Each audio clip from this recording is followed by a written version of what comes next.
Hello, everyone. Hi, everyone. Can you hear us? Say yes, please.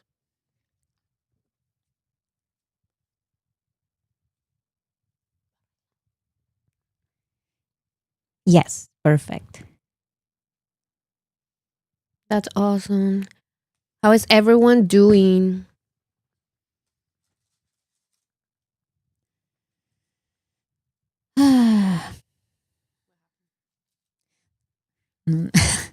I'm just I don't know how to feel about today's live because What are we going to be talking about? okay, so today we're going to be not watching the entire videos, but going back to certain videos that maybe had some controversial takes. In controversial thoughts. Yes. And I'm going to tell you guys my experience making those videos and posting those videos and how people received them. And then we're going to rank them, of course.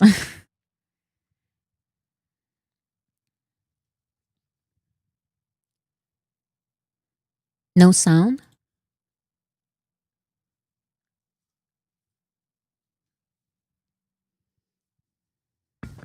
I think there is sound. Bora rank, yes.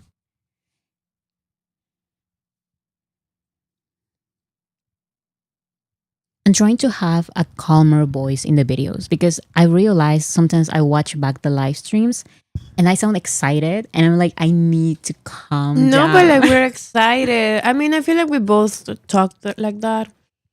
And Yes, but sometimes it is too much.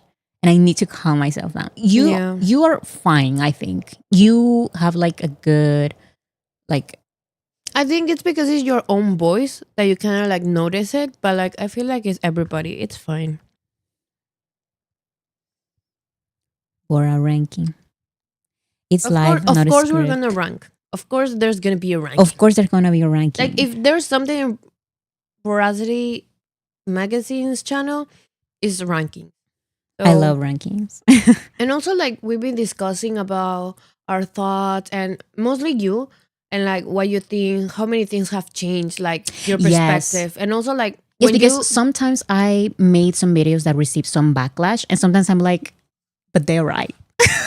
they're but they're right. Loki, they have a point. Yes, they have a point. And that's why sometimes you're going to see the ranking, but it's like some of these the tiers. Sometimes I'm like, this video, what was it? I have it here.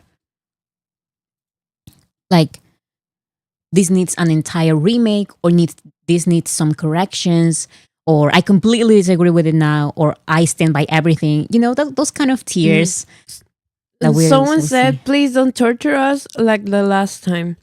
What do The you mean? sun.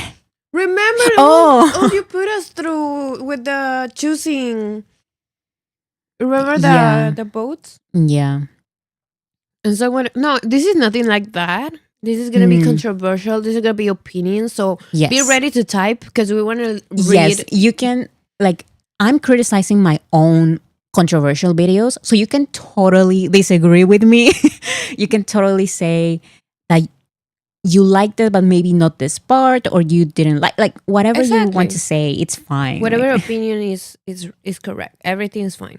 And also somebody else said, "Is that her sister with her?" Yes, yes, is my is we're Bora sisters. sister. I'm Bora's sister. People call her Bora sister and So it's stuck. yes, So yeah, you can change your mind about your opinions. That's exactly.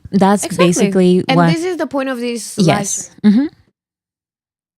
We as humans always change our perspectives, definitely. And Mhm. I'm going to talk about it once we start that tier list. But there are times when I'm like, maybe I should delete that video. But then I remember No, Suga said, don't delete your past work because that is part of of, your story. yes, like those were my opinions back then. And maybe I changed them or maybe I could have done a better job, I believe. But And I'm not going to also, delete those videos. no, because at that moment, that was the video you made, and you Hmm. made it for a reason. Like you made Yes. it with like it was justified. So Especially when I remember that at the beginning of my channel, people were, not everyone, but some people were taking my videos as if they were some kind of guides. And I said, a video essay is not a guide. A video essay is opinion. You have a thesis statement and you're trying to support your thesis statement. You have opinions and you have different facts that shape your opinion and all that kind of stuff. So it's not a guide. It's not the truth, the ultimate truth, like with a guide, you know? exactly. And also it's like a lot of people can join in. The thing about this is like if you have a different opinion, that's fine. You Totally. can be super respectful and just say that.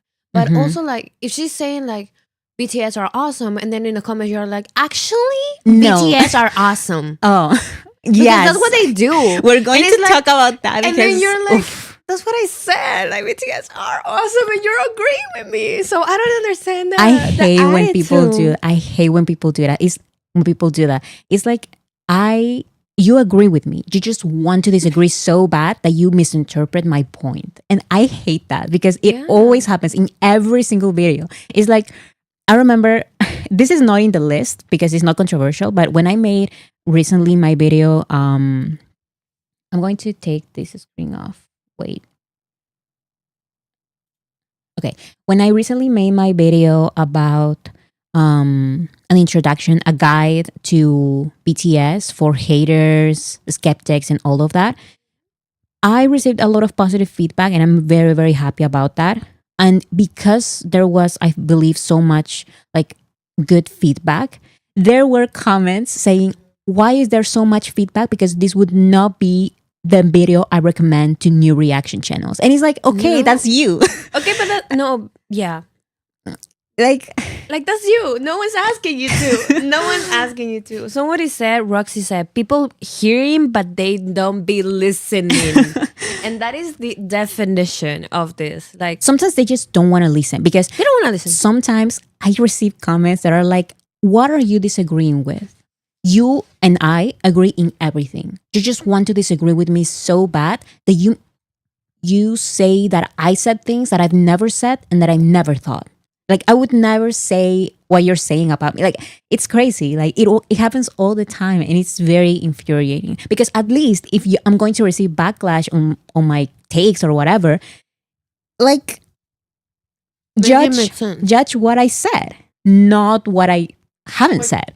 You know? Exactly. Judge what you said, your words, but don't judge whatever you understood, or Mhm. don't put words in your video. Or you like get me? if you don't like my content or don't like my voice or don't like the way I structure my video, you can say that. You can still disagree with me with my actual video. And also saying, "Oh, I don't like your voice. I don't like the structure of your video." Is such an extra step. I would like genuinely, if I don't like you, then I would just stop watching your video. That's what I'm saying. It's Like that simple, girl. But this live stream is not about those people. no. This live stream is about your opinions and how they've grown and matured throughout the time. Yes, it's usually, so I have a list of videos, like my most controversial videos in my opinion, because I remember like the feedback.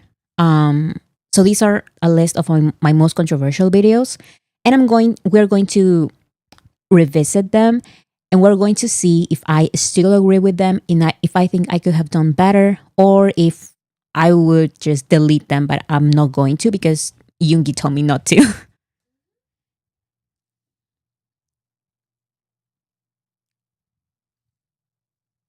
Yes, Melissa S said, and I can hear you perfectly today. I didn't realize. That's why I changed the settings a little of the microphones.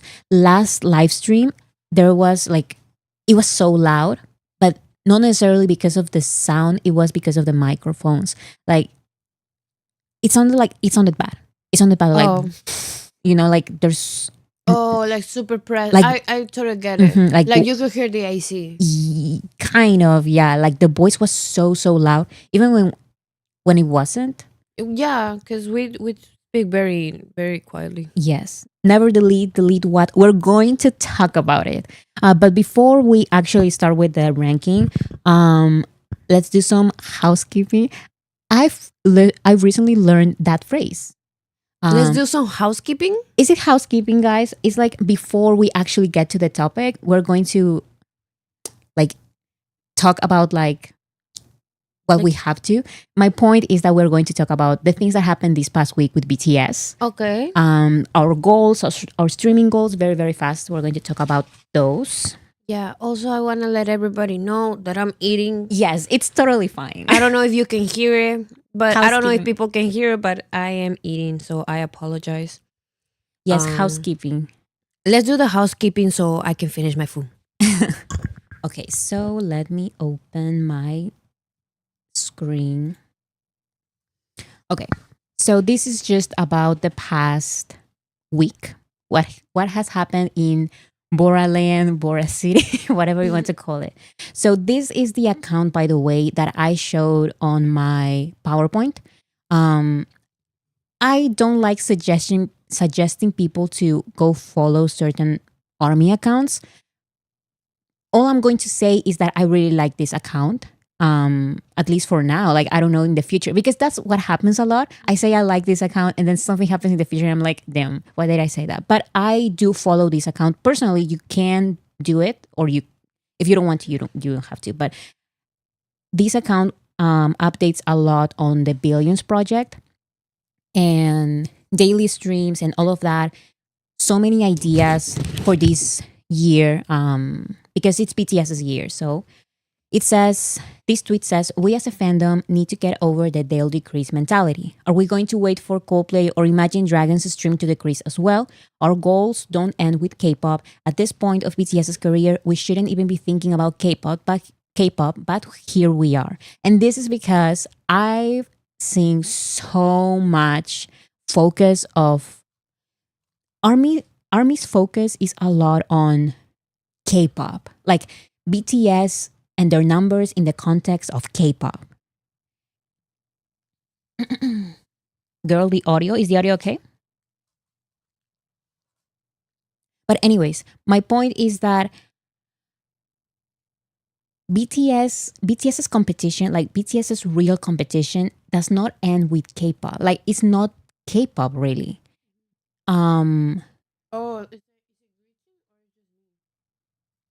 Is the audio cutting? Oh no.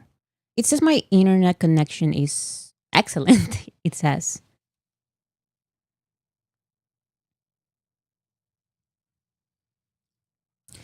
Please let me know if the audio is fixed now, because on my end, it says it's all good.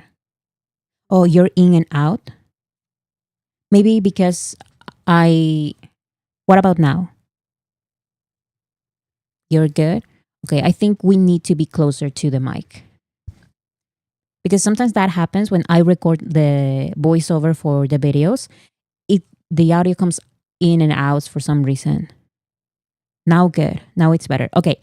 So what I was saying about this tweet is that our focus needs to be really about BTS and their overall competition, because whenever there's like comparisons with K-pop, like, it's not really the end goal. BTS's competition right now is bands. Usually, like this tweet says, Coldplay, Imagine Dragons. Sure, there may be a K-pop song that is viral and it's cutting. Why? Why is it cutting? That's so weird. Maybe it's your mic. Let me pick it up. Maybe it's glitching again. Oh no, it's not cutting for me. When I hear you just fine right now, it isn't cutting for me. I refresh and it help. It's not, I hear you. Maybe it's them. It's very, very weird. I don't know. Maybe it was cutting some minutes ago and people are behind. Sometimes someone said, guys, it's not cutting. Bora is just taking longer breaks in sentences. Oh yeah, I'm sorry. No, but how do you guys hear us? I think it's the pauses you do when you speak. Oh, I'm sorry. Oh my goodness, for real? Oh, I'm sorry. That is so funny. Oh no. No, it's okay. You guys don't say. I take a little to make my sentence because remember, No. English is my second language and I'm literally translating so fast in my mind right now. Yeah, it's okay. It's okay. But yeah, it's not cutting, guys. That shit's so funny. Oh, I'm sorry. When I watch, when I listen to this podcast, but not podcast, when I listen to this live stream back, I'm going to realize if it really was cutting or if it was just me. I refreshed and it stopped glitching. So maybe you should just refresh, guys.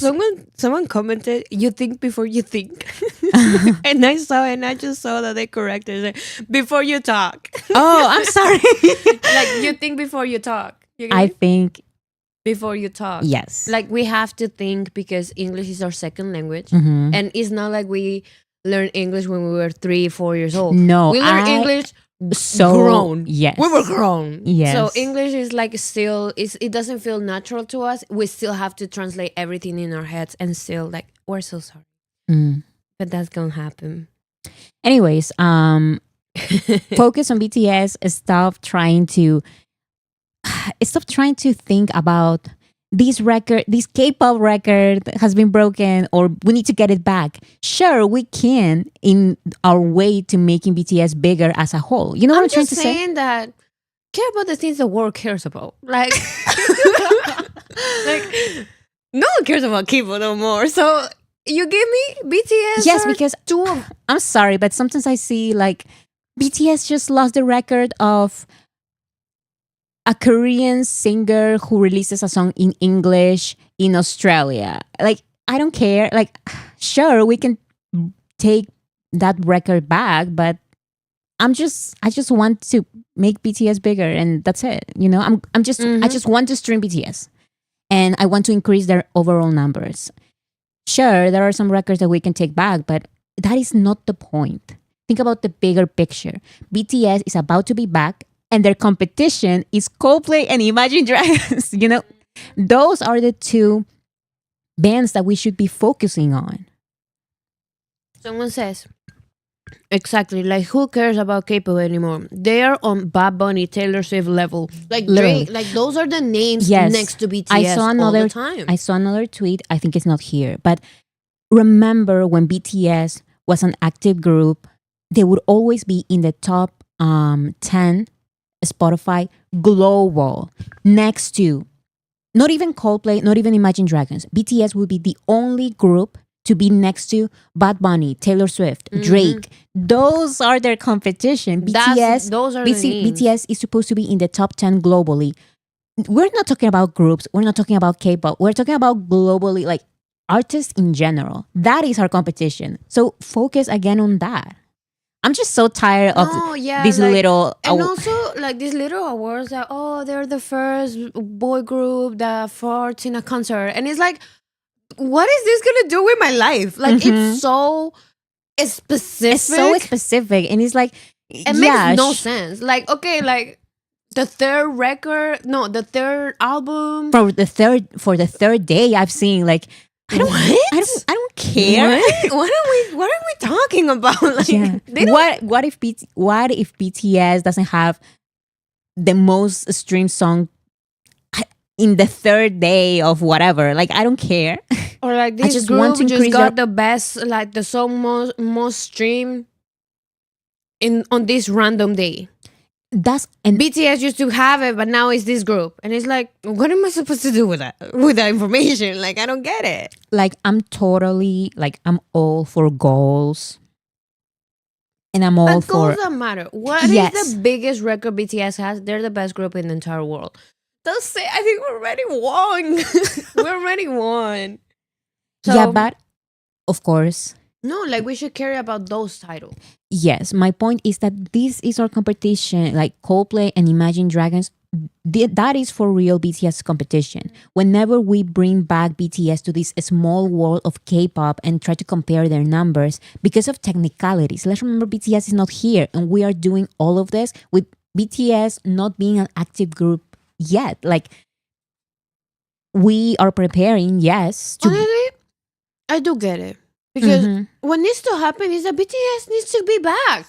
So we can focus on that. We can focus we're on them. We can break real records. You get me? and we are going to, but we Oh, need yeah. to bring our attention back because when the day BTS comes back, our records should not be BTS got this record back. I don't care. I don't care. I don't care. This K-pop record back. I don't care. BTS is going to have an amazing comeback this year. That's what we're preparing for. The top 10 on Spotify Global. That's what I'm preparing for, you know? That is what I care about. And they want to associate with BTS exactly. K-pop groups, K-pop artists, they know what they're doing by comparing themselves to BTS, trying to break one specific, very little, very specific, weird BTS record. They're trying to break that one little record, and they do it because they do all of these extreme measures to do it. And then it's like, then we're next to BTS. Not really. Look at the bigger picture. So we should not care about that. Let's move on. Yeah, next. Next. This same account, I don't know if they are organizing, but there is an event, streaming party. It's Fake Love Booster Party for BTS Increment. It's the 2nd of February at 6 p.m. KST, Korean Standard Time. So check right now what time is 6 p.m. KST in your country, because we all need to be participating. Fake Love is the next song, BTS song, to reach 1 billion on Spotify. And right now it's the second biggest song on their profile, only after Dynamite. So I'm very, very excited for Fake Love because it's finally Fake Love's time. You know, like I love Dynamite and Butter and Left and Right, but all of those had their 1 billion moment. That is the bag, my sister's bag, by the way, if you hear anything weird. So yeah, there's a streaming party, guys. Already in my playlist rotation. Perfect. Also, if you're busy this day, this time, just remember that there is a Fake Love streaming party. So just on your own time, just try to support Fake Love as much as you can. This is Fake Love on Spotify. Okay, next. Amazing news. Rolling Stone Korea has named RM of BTS the star of the year. It says, as the leader of BTS, RM has established a solid musical identity as a solo artist. His second solo album, Right Place, Wrong Person, released in 2024, received rave reviews from critics and listeners for its deep lyrics and experimental sounds, further expanding his territory as a musician rather than just K-pop. Again, Rolling Stone saying it again, not just K-pop. These are the conversations that we should care about. Right Place, Wrong Person has been named, has been dropped as one of the best albums of 2024, next to albums that have nothing to do with K-pop. The only quote-unquote K-pop album that is on those album of the year lists is Right Place, Wrong Person by RM. And that is where our focus should be on. That is where our focus should be on. Namjoon is just the best, and there's nobody else that deserves it more than him. Like he did such an amazing job with that album. Like I'm glad that he's getting the recognition he deserves. Exactly. And I know BTS is going to come back huge with an album like with a lot of good reviews. I'm ready for it. Okay, next. Okay, this is fun. So recently, I believe this is a new K-drama. I honestly, I need to get back to K-dramas. Like it's been a while since I've watched a K-drama. I think probably years. Yeah. It's been a while. But anyways, there's this new K-drama and apparently they mentioned BTS. So in 2 scenes. So this is the first scene. 최고는 성과가 좋습니다. Can you guys hear it? Do you hear that? So I can. It's season 2 of The Recruit. Oh, okay. Yeah, I don't know. Okay, yes. I don't know much about K-drama, so I didn't know about this K-drama. But BTS has been mentioned. 최고는 성과가 좋습니다. 사전 요구 조건은 현금 $50,000 그리고 BTS의 저녁 기념 컴백 투어 VIP 패키지입니다. Isn't that crazy? Like, so apparently, like, someone has asked, I think the U.S. government for two things: money and a BTS VIP concert for the reunion tour. It's hilarious. That would be me. It's hilarious. That would be me. 사람도 아니라고 합니다. He's an army. 미치겠네. It's Wait, I'm gonna hilarious. move the microphone. I don't know if he's gonna make a noise. I'm moving a lot of stuff right now. Okay, she's moving right now, so any weird noises? There, done. Okay. So that was one. Someone asked for money and the BTS concert tickets, VIP concert tickets. I think it's very reasonable. And this is the response. The second mention. Oh, what's that? $10,000, but I couldn't get the BTS tickets. Seriously, the government couldn't get the BTS. That's I'm not hilarious. touching that, even in pretend. They couldn't get the BTS tickets. I mean, they're that hard to get. And in a later No, because- episode, they give them the money but say they couldn't get the tickets. Yes, that's the one I'm showing right now. Like, it's hilarious. It's hilarious that they did that. I see that happening 100%. Like, I can totally see it. Like, imagine like you get the first row, Mhm. VIP, sound check, ticket. Are you gonna give it away? No. Exactly. So I'm pretty sure they contacted all the armies and everyone said like, "Oh, I'm sorry. Like, I got it. Like, I'm not selling it to you." That's why they didn't get it. But that's hilarious because they asked the Korean government. A little while I said the US government. I think it's the Korean government. Right. It would make Because, more sense. yes, because this man is saying, wait, the Korean government cannot find BTS VIP tickets. It's hilarious. I mean, I would never give my ticket. If I get a ticket, that's my ticket. That's my ticket because with all the money on the world, like, what am I gonna do with that money? Like, how am I gonna see BTS with that money? Exactly. How is that money gonna take me to BTS? I think there's so many logistics that they are just like. Yeah. Okay, next. Okay, so Jimin wrote a letter. It says, "Armies, it's Jimin. I enlisted in December 2 years ago." Oh my god, I can't believe. And now there's only 141 days.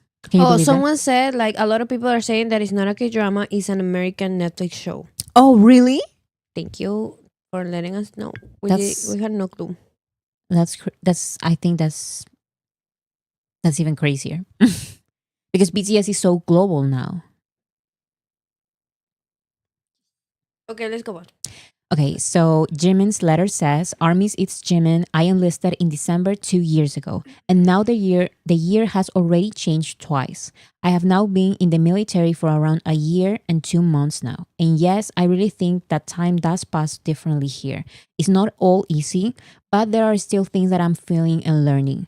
So now I am waiting for the days to come quickly, where I can have fun talking with you all about things that have happened.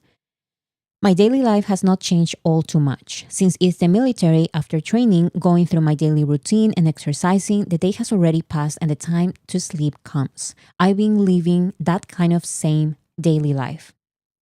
If there is something different, is that after the new year has come, the conversations Jungkook and I are having before sleeping have changed a lot. Because the days where we will meet armies are slowly getting closer.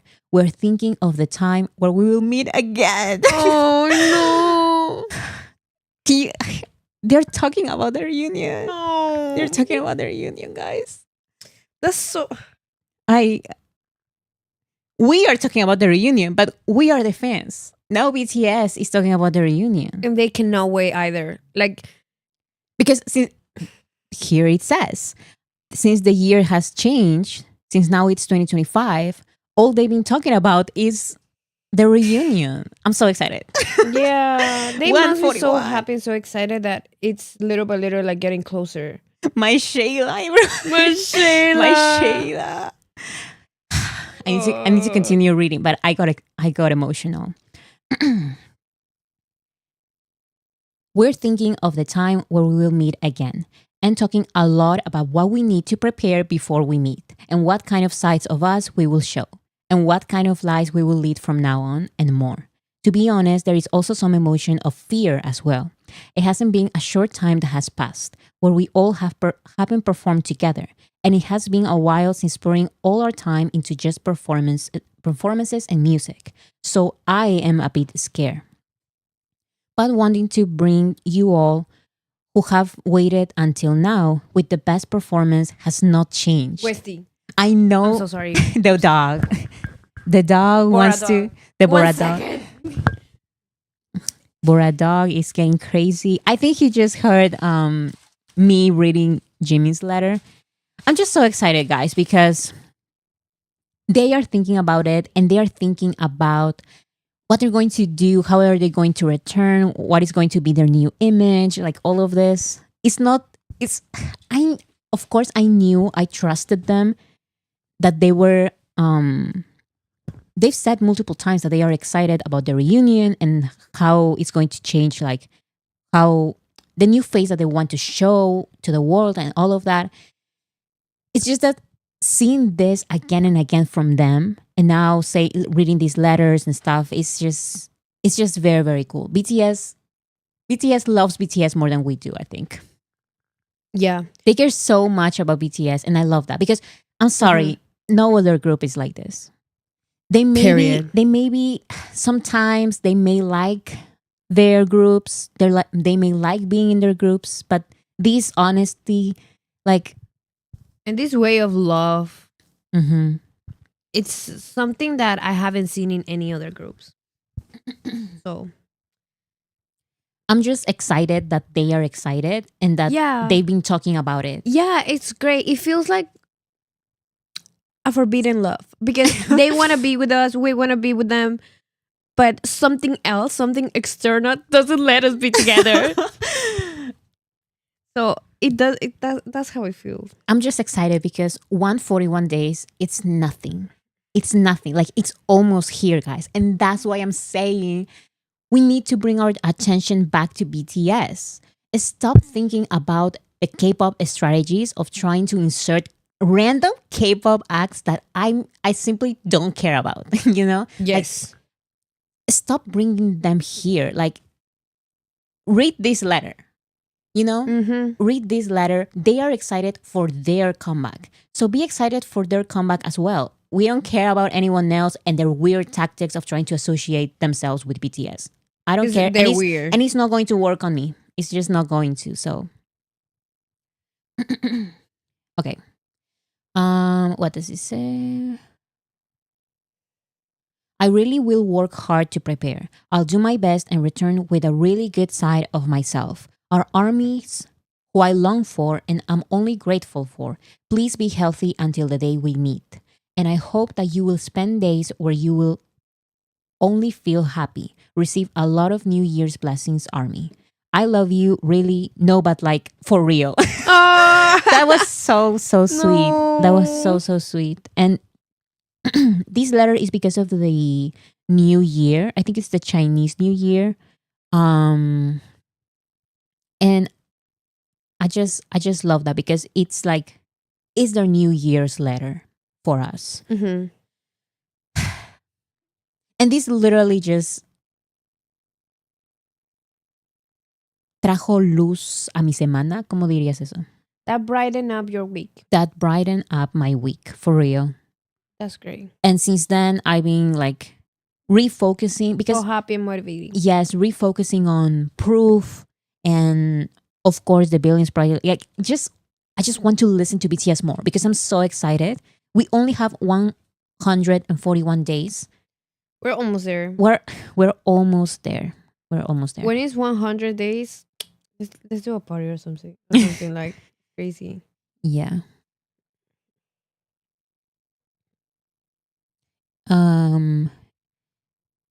It's also the Chinese New Year. So it's not just the Chinese New Year, or it's the solar lunar New Year in Korea. Yes, so I think it has different names, but it refers to the same. It's the new year. It's the new year for them. And also here, like I've seen some references to the new year, so it's pretty cool. Okay, so the other letter is Jin. He said, first he just posted on Weavers. It says, "Hello everyone, it's Jin. Are you all doing well? After wondering about what kind of greetings to give you all in the new year, I missed the right timing and couldn't come find you all often. Everyone, please receive a lot of New Year's blessings, and I hope this year will be full of even better things and you will become rich." Happy New Year, everyone. I just love that he wishes us to become rich. And I wish that for everyone here in chat as well. Okay, so next, there's another post by Jen. It says, "Armies, are you having a good lunar new year? I ate rice cake soup well with my family too. Maybe it's because there's someone in the family who cooks, but the quality of food has gone up." His random fun facts and everything. "I bring something sometimes too.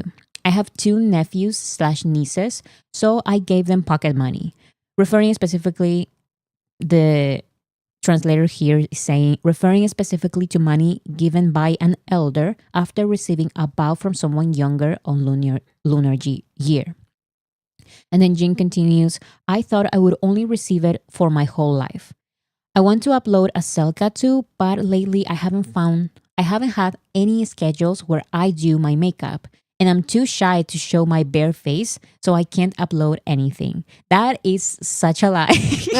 That is such a lie, because Jin looks very good without makeup. Like there are many, I think not just pictures, but Bangtan bombs where he just doesn't wear any makeup and he looks amazing.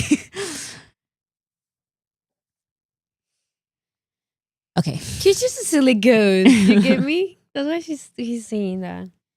He says, "But recently I've gone to work without skipping a single day for around the last 3 weeks." Why? What are you doing, Jen?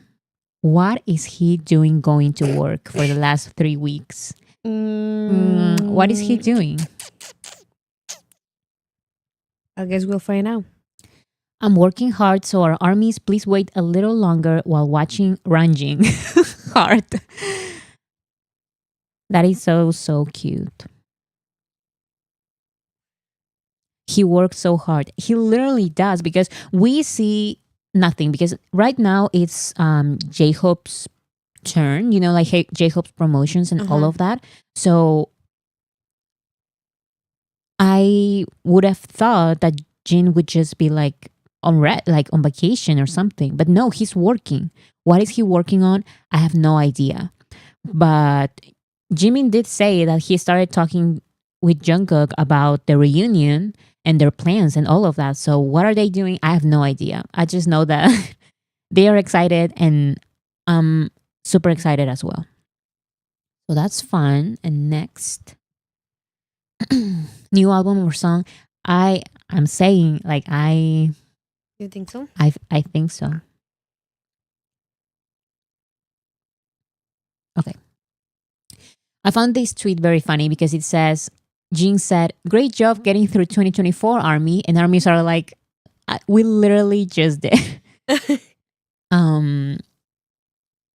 Thank you, Jin. But it's been very, very hard. Like 2024, I believe 2024 was the craziest year to be an army, because they were not here. It was the only year with them not being here. Like, of course, they had like things prepared for us and songs and all of that, but they were not here. They were not even promoting those. And 2024 was crazy.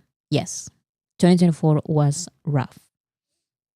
We barely made it. So what's it? We made it, but like, at what cost? At what cost? At what cost? Will Jim be at J-Hope's concert? I'm not even going to think about that. Because I'm just so excited for everything, Yeah. for J-Hope's tour, and then whatever Jin is preparing, and then the reunion, and I'm just excited for everything. Finally, like we've been talking about this song since last year. Jin's song "Close to You" was finally released. Like Whee! finally, now for real. This is for a K-drama. There is a music video, so I added this music video to my playlist. If you don't know what to stream and you're just lazy or busy or whatever, you can just go to my channel and go to the playlist, stream BTS's chapter 2, and there's every single song from latest to oldest, but it's only chapter 2. So the last video is yet to come, because that's when chapter 2 starts. I feel like, and I think we already mentioned this, but our conversations were, is this going to be like a fun song or like a ballad? And it was a ballad. It was a ballad, very sentimental, very sentimental. Like you can feel it in your heart. Yes. Very, very emotional. So yeah, watch the music video as well, not just stream the song, because I have to admit sometimes streaming is so easy that sometimes I forget to watch the music videos. Yeah.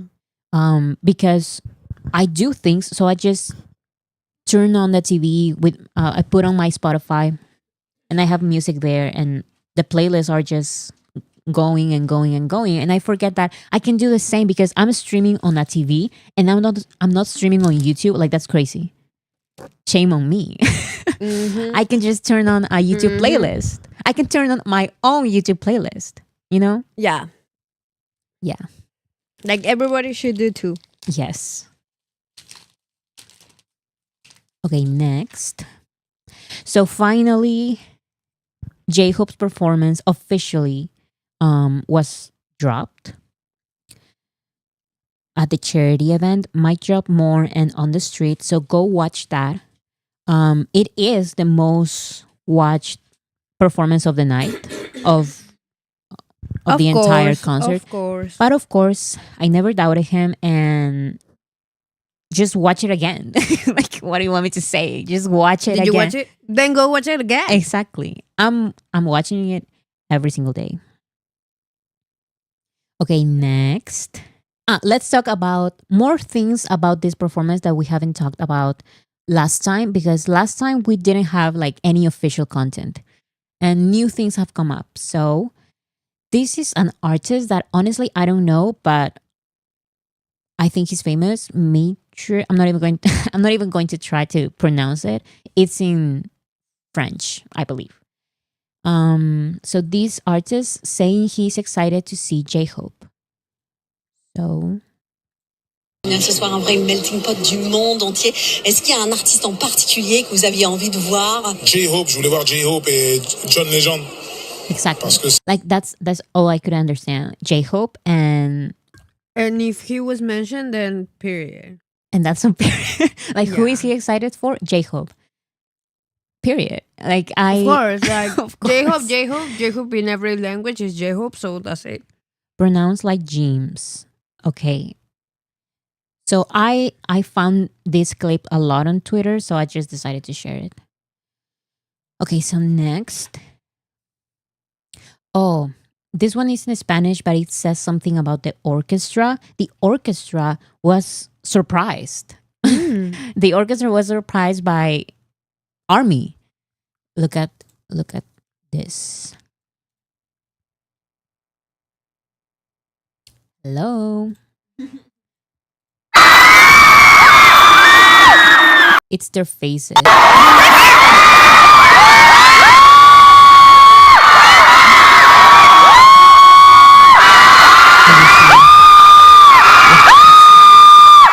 They're turning around. There's not much sound. I don't know why, but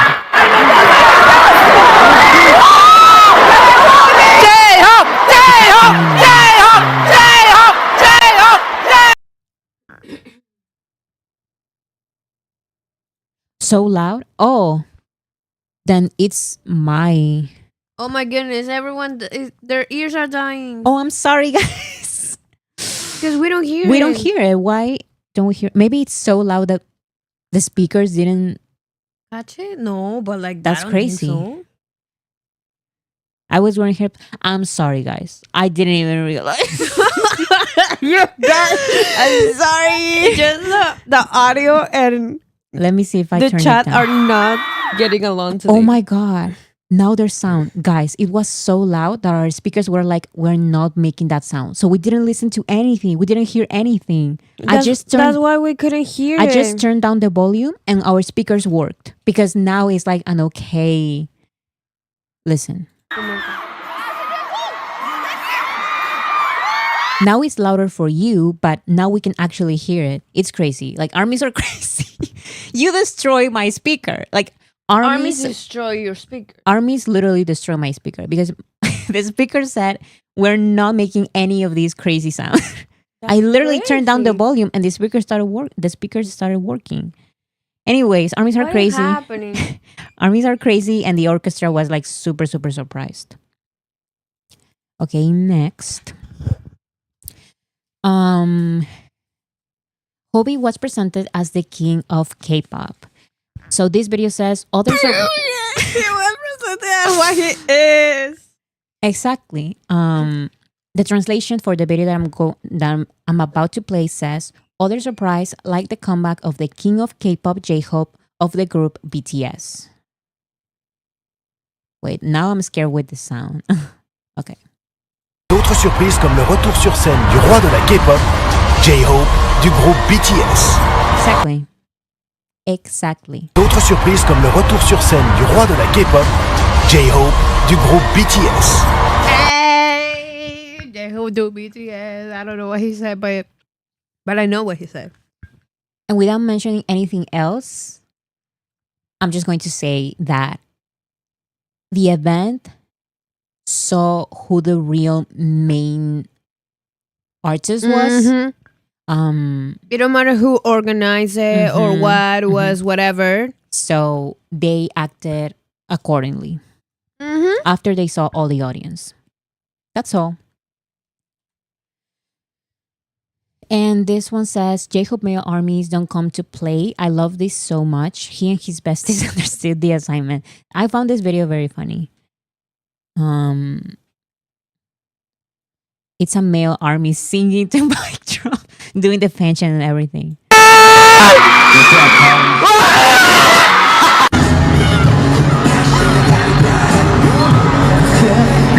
Ça, c'est le son qu'on voulait tous. Ok, ok. That's literally us. Bakini, Kimtaeyeon, Jungkook, BTS. Oh, the rap and everything. The rap and everything. That's what he said.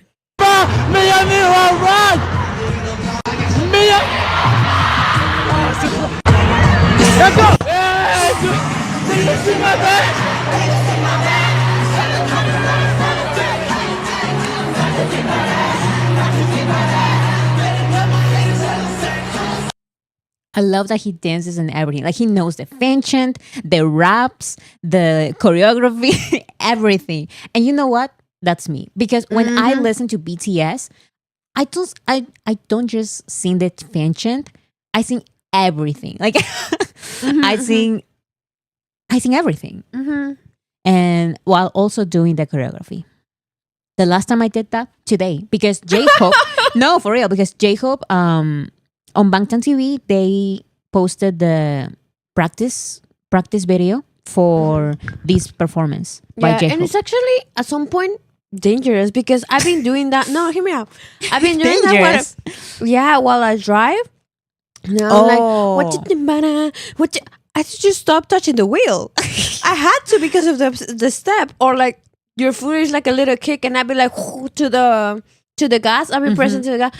Let me tell Same. you, it's just like I was driving so bad that I was okay. Let me just change BTS like into like more ballads, so I don't have to like do choreographies and shit. Because no, it happens and it's crazy. It's dangerous.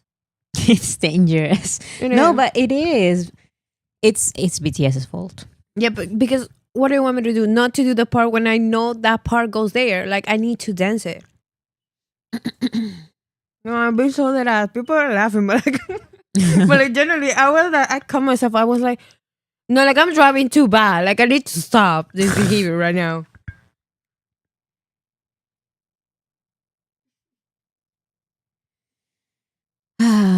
Well, that is that is everything for housekeeping. I didn't know that phrase. For the housekeeping, what? That makes no sense. It's a phrase. I think what I interpret is that you say that before doing the main thing. You do like little things to like, like how you pick things up to do the housekeeping. You know, I understand. Yeah, I understand it, but it's like so hard for my ear. Like I need to see other people say it to kind of like see the context. yeah, of because when to there's say it. there's no equivalent in Spanish. No, like There's like clean the house. Like what do you want me to say? Let's clean the house before we actually get to the main topic. Almost an hour of housekeeping.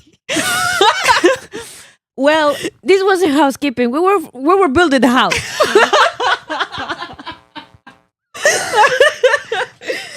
Okay.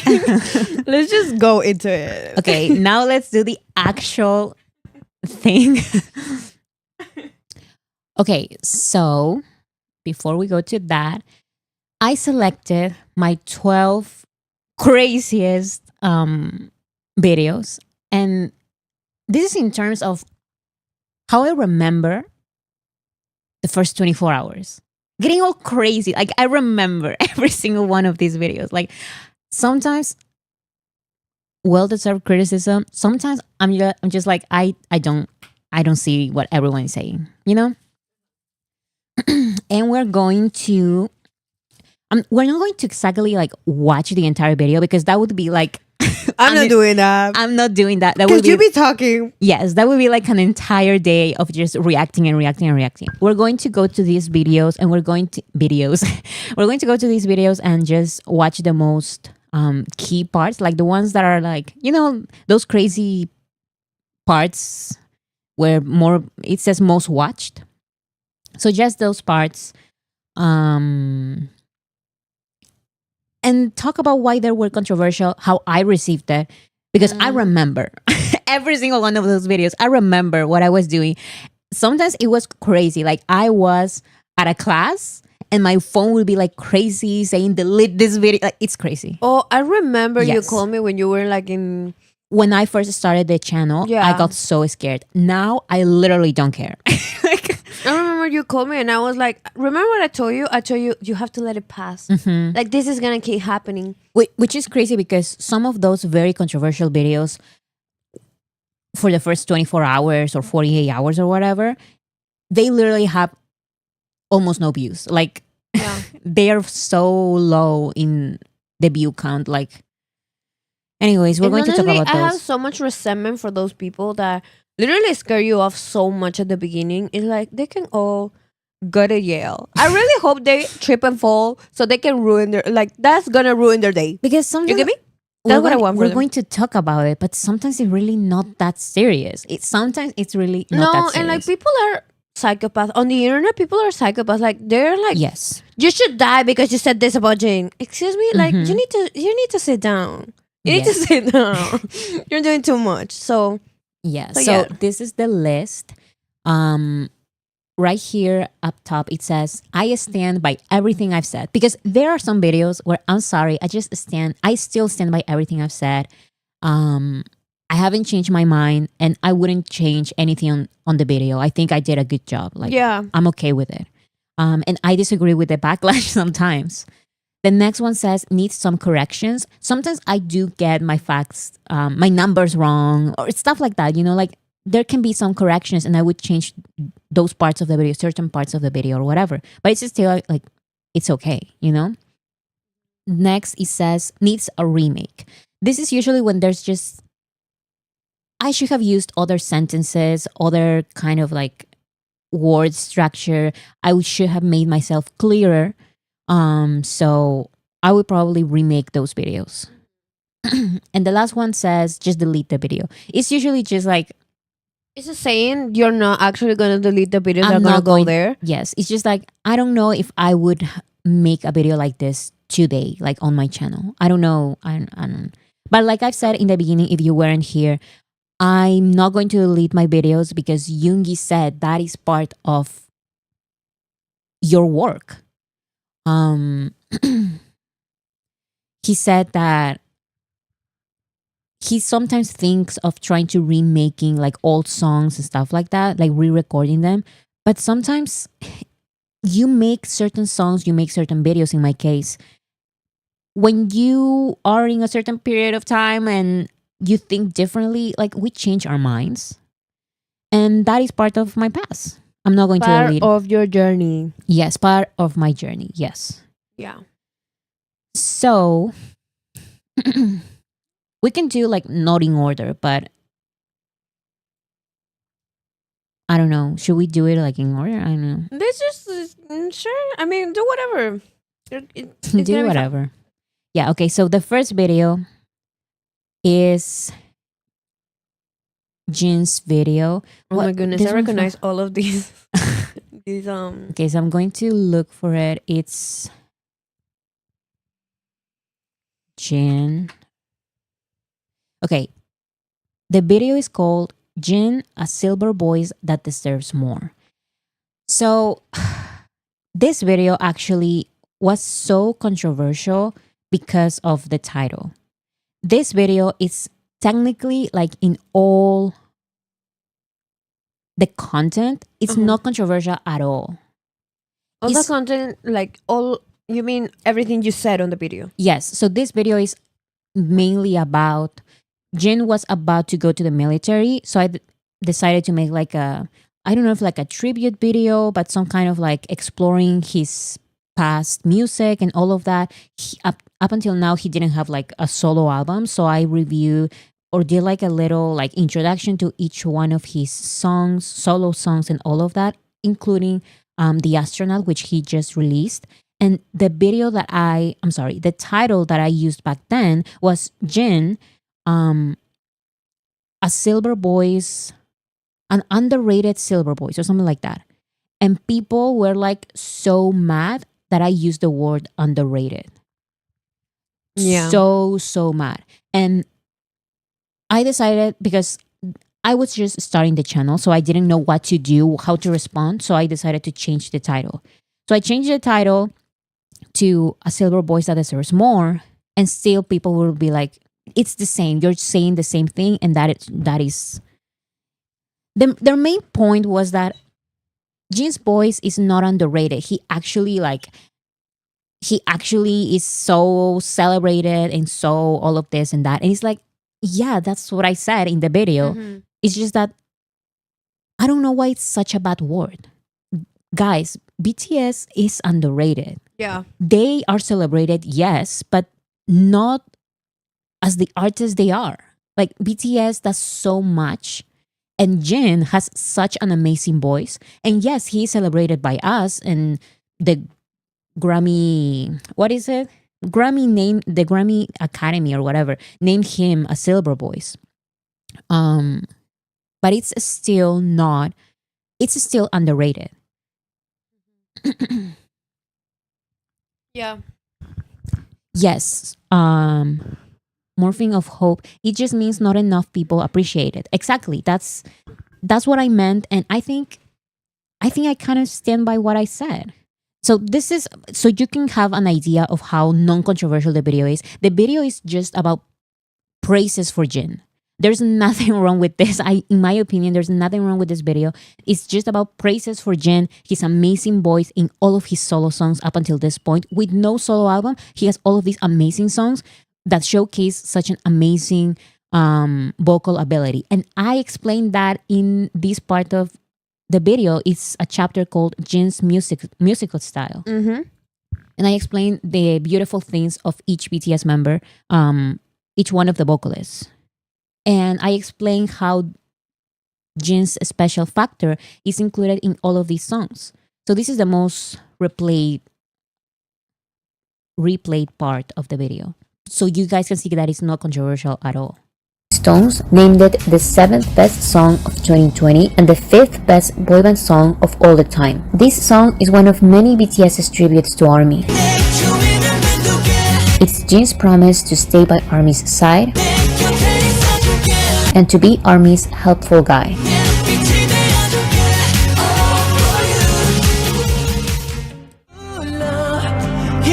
It's just a little analysis of each of these songs and celebrating them and how they're great. And it for me, like, it was so annoying because this was one of the first videos I made because I basically started the channel when the guys were like about to leave for the military.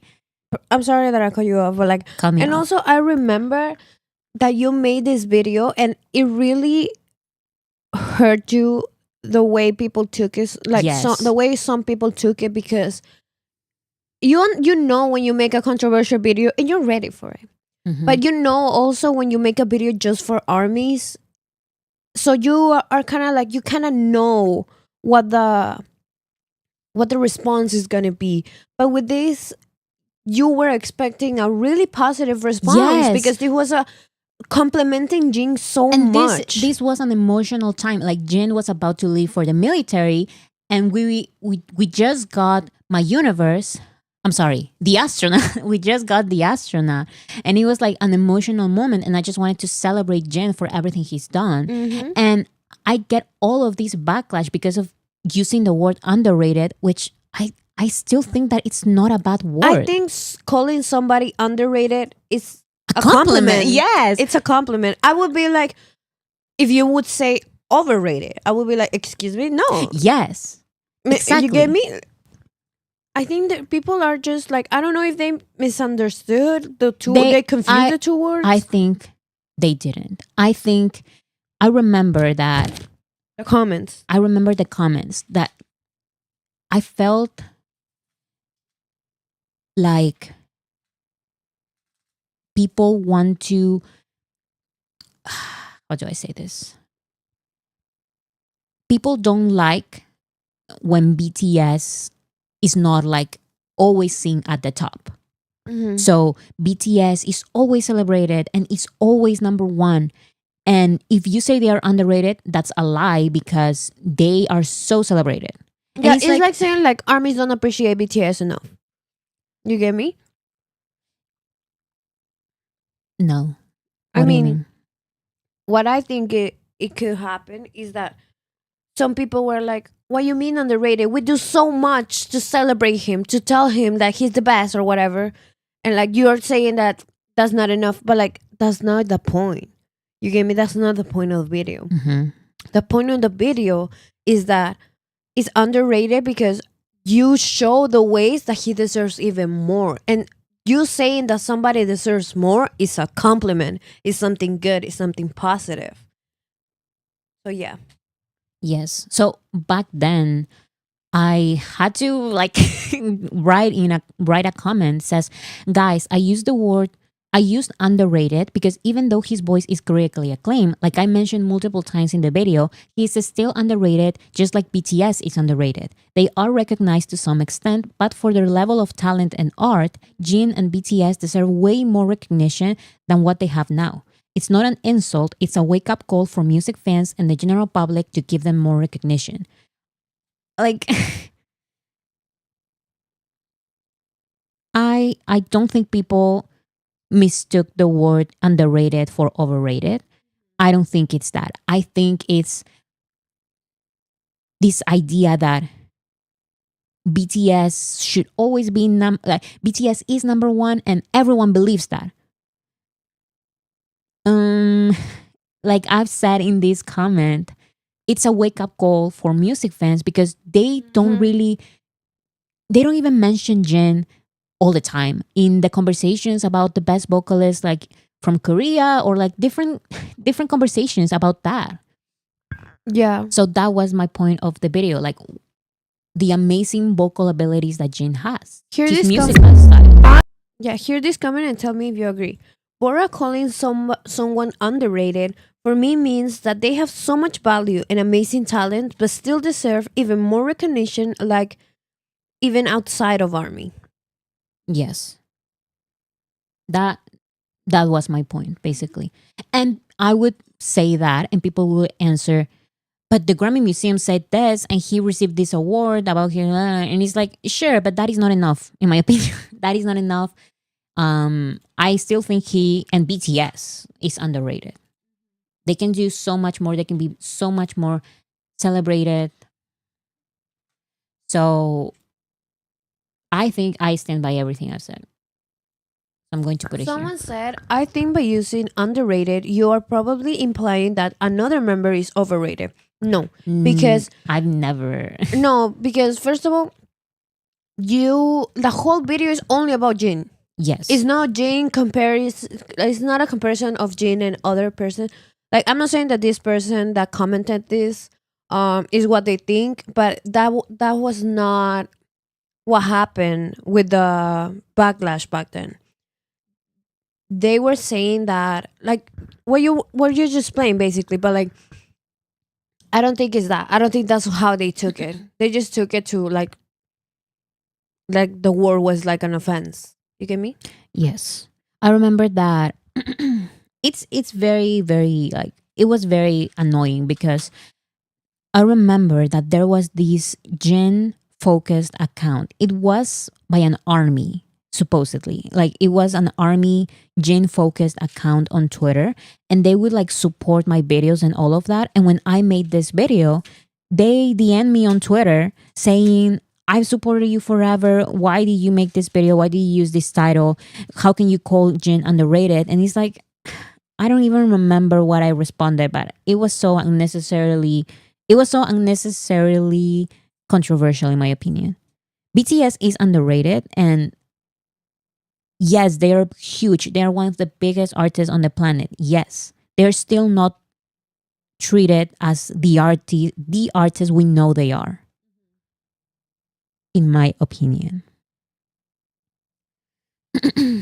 I think it is about English semantics sometimes. When you say underrated, it can come across wrong. But when you say BTS is underrated by the Grammys, it provides clarification. Yes, I definitely think it's about semantics because it's about that. You know, it's about the way we perceive the word and what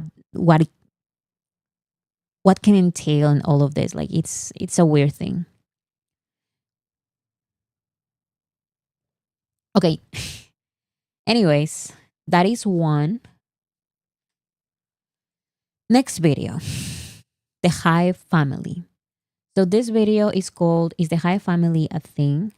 And for that video, I even had to make like a clarification video, the only clarification video that I have ever done. Where is the clarification video? It's not here. Okay, here.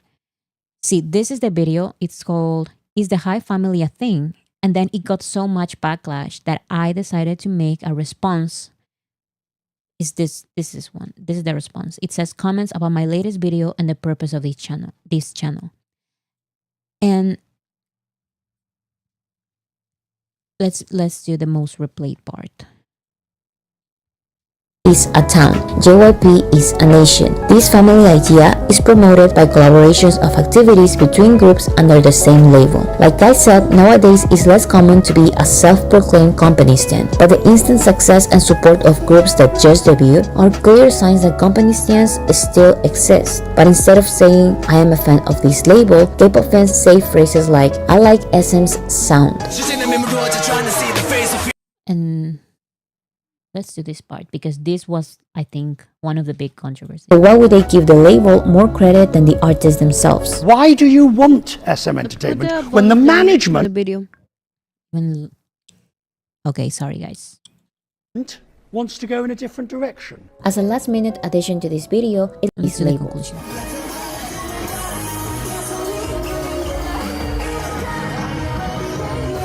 So is the Hybe family a thing? In terms of business, it may be. There are many Hybe events and interactions that prove it does, but it's not the same as actual label families. Source Music has a vision for their artists that is different from Ador's vision, that it's different from Pleddy's vision, that it's different from Belief Lab's vision, that it's different from Big Hit's vision. To say that there's a Hybe dancing style or a Hybe sound like K-pop fans do with other labels would be pointless because it's not true. Hybe has many labels with different sounds and styles. Some of these labels try to follow Big Hit's mission of authenticity, but others don't. Some labels under Hybe strictly follow the K-pop system, but other labels don't. This is why.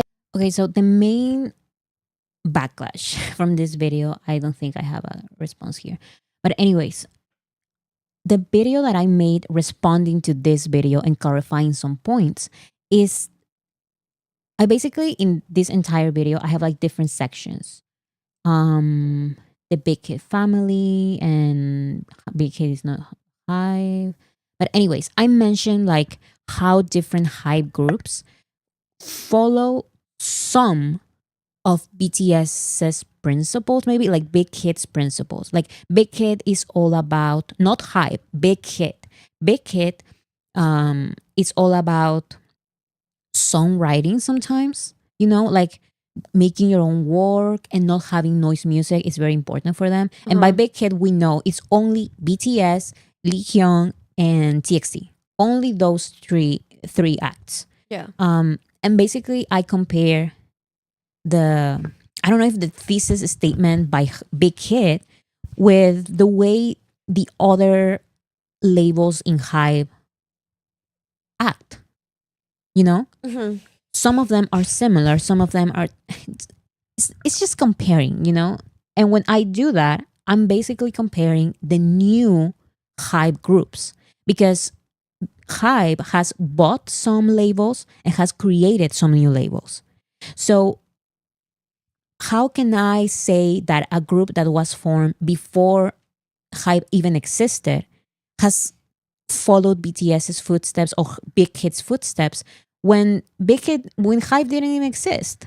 Exactly. So I only made some comparisons with the new groups that Hybe created when Hybe existed. My point is that there is a very popular group that Hybe bought. I'm sorry, guys, but this is very complicated for me to explain on the spot. Yeah, and without trying to mention like the groups and everything. Hybe bought Pleddy's, I think it's called, and they have a group. Okay. I didn't mention the group or try to compare their songwriting or whatever with the way BTS does their songwriting because they have nothing to do with Hybe. They've been writing songs before Hybe was a thing.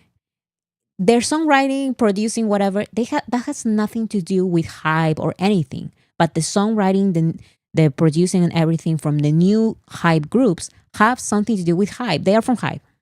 Mm-hmm. And that was the main point because that was everything. Yeah. Because in the video, I have sections for, I'm going to say the new groups, like Les Seraphim, New Jeans, Tuwasu was not a thing.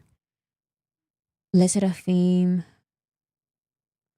I don't remember, like the new groups, the new Hybe groups, because I'm talking about how Hybe does things for their groups. Oh, Elite? Eyelid, they didn't exist back then. And Hype, yes, that was the group. Those three groups were the ones that I talked about the most in this video. And I didn't mention an old group because they are doing things their own way, the way that they've done them forever. Mm-hmm. I also didn't mention a solo artist and another female group. Nobody cared about those because those are not that popular. But I didn't mention their one group, and everyone was like, you're talking about songwriting and how it's so important to Hybe. Why are you mentioning this group? Because they have nothing to do with Hybe. Their songwriting has nothing to do with Hybe. They've always... They don't work for Hybe. Before being part of Hybe, they've been doing things one way, and when they became part of Hybe, they continue that.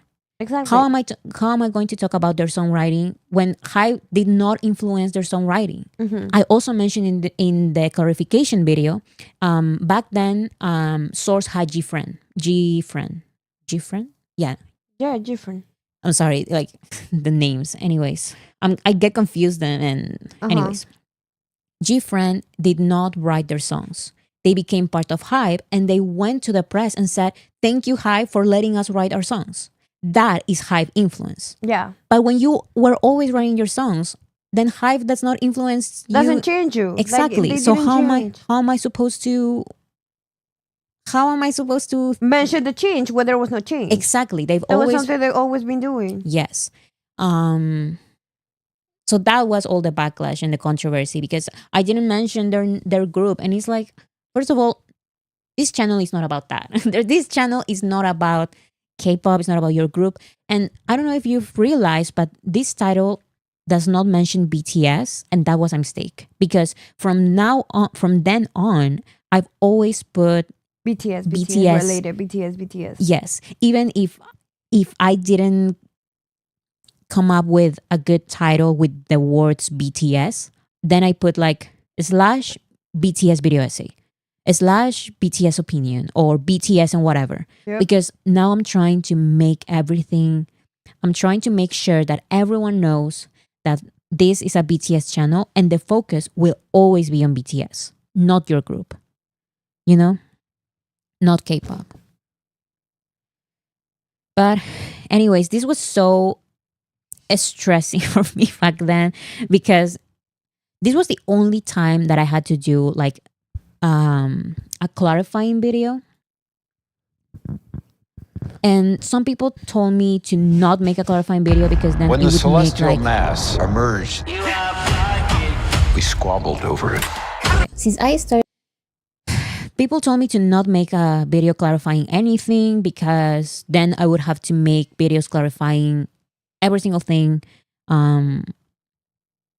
However, that did not happen. I made this one video clarifying things and I didn't make any other video clarifying anything else because I made this video mostly about the purpose of this channel.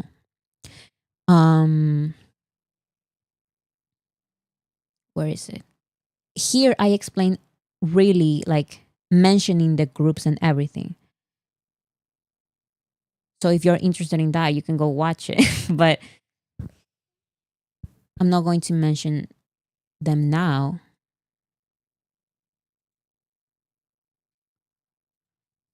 There was just so much misunderstanding because I felt like this just K-pop fans watched this video more than anything else. And I forgot to have a language that K-pop fans would understand. No, not in that way. Not in that way. No, in the sense that, you know, when you talk to armies, you don't need to over-explain certain things about BTS. Yeah. But when I make videos that I know are going to reach K-pop fans, I try to clarify things that armies think or know and all that kind of stuff. Guys, no. That was not my intention. Like, scripts are made different for different audiences. Exactly. I'm not going to talk like on a live stream. I don't talk to you guys like you don't guys know about BTS. You all know BTS, and we're all just fangirling on the streams. Like it's exactly. So it's a conversation where you can just like talk about whatever, but like to a random person, you cannot talk like this because they're gonna understand something completely different. So you have to go and kind of like translate our conversation into their minds so they can kind of get it. So this was something. When I made this video and I had to do like a clarification video, I was like, why am I even doing a clarification video? But I had to do it because people will misconstruct everything that I've said. Yeah. Like, for example, I mentioned in the original video, this one, the Hybe family one, that the difference between TXT and Hybe, and how Hybe does not have the songwriting is important mentality from Big Hit because they are not from Big Hit.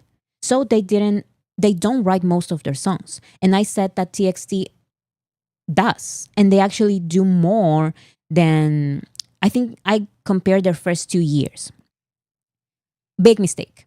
Because people would misinterpret everything and they would say, TXT is actually 4 years old, not 2 years old. And I was just like, have you guys watched the video? I compared the first 2 years. Not the last, yes, not the last 2 years. Let's pretend like the last 2 years of TXT didn't exist. I'm just comparing the first 2 years of TXT and the first 2 years of Hype. Yeah, like in their first 2 years, TXT has so much writing credits, while Hype has none. Actually, in their first 2 years, TXT wrote for Hype before Hype wrote for themselves. So there is a difference in the way their companies, their labels work, their labels think, their labels give them opportunities. And people would be just like, why even lie about TXT? TXT is 4 years old. What? Are you paying attention to what I'm trying to say? Like, no, like they're so dumb. And like this, like little quote unquote misunderstandings, because I sometimes think like people, yes, they are dumb to understand, but sometimes it's just not. People would misinterpret every single thing. People, yes. I remember that in the comment section for this original video, people call me a hater and biased of everything. Like, you love TXT so much, you're showing your bias and you give them so much credit. And other people would say you dislike TXT and you are not giving them enough credit. And it's like, everyone was mad. everyone was mad. Fans, haters, everyone yes was so mad at it. And it's like, why do people get offended? That's the thing. Like, for example, if you go and say like certain group writes I'm just saying respectfully, I'm just saying the facts. Exactly, that's what I'm saying. Like, if you know by a fact, they're showing you a picture of the times they have written their own music, and you still say like, actually, they do it better, like they do it super often. Here's a picture. Don't lie. Like, why are you getting offended? Like, if you love them so much, just accept them the way they are. You get me? And even when, like, I never disrespected and Hypen or the other groups that don't write their songs. Exactly. I never said anything bad about them. Exactly. Ever. One thing would be, oh, like, I hate this group. They are horrible. I never. You get me? That's one thing. And I would understand the hate. But like saying like, oh, this group does this and this. These are the proof. And how do you get offended by that? And I'm just saying all of this because we're talking about the labels, about the Hybe family. We're only talking about these groups because I'm trying to get into the mindset of the label. Why are they trying to make this group write their songs and this other group not write their songs? You know, like it's beyond your group. It's not about your group. It's not about me liking or disliking your group. It's about the label. That is what the video is about. Exactly. Like, it has, oh my goodness, like people just get hurt by whatever they want to hear. You get me?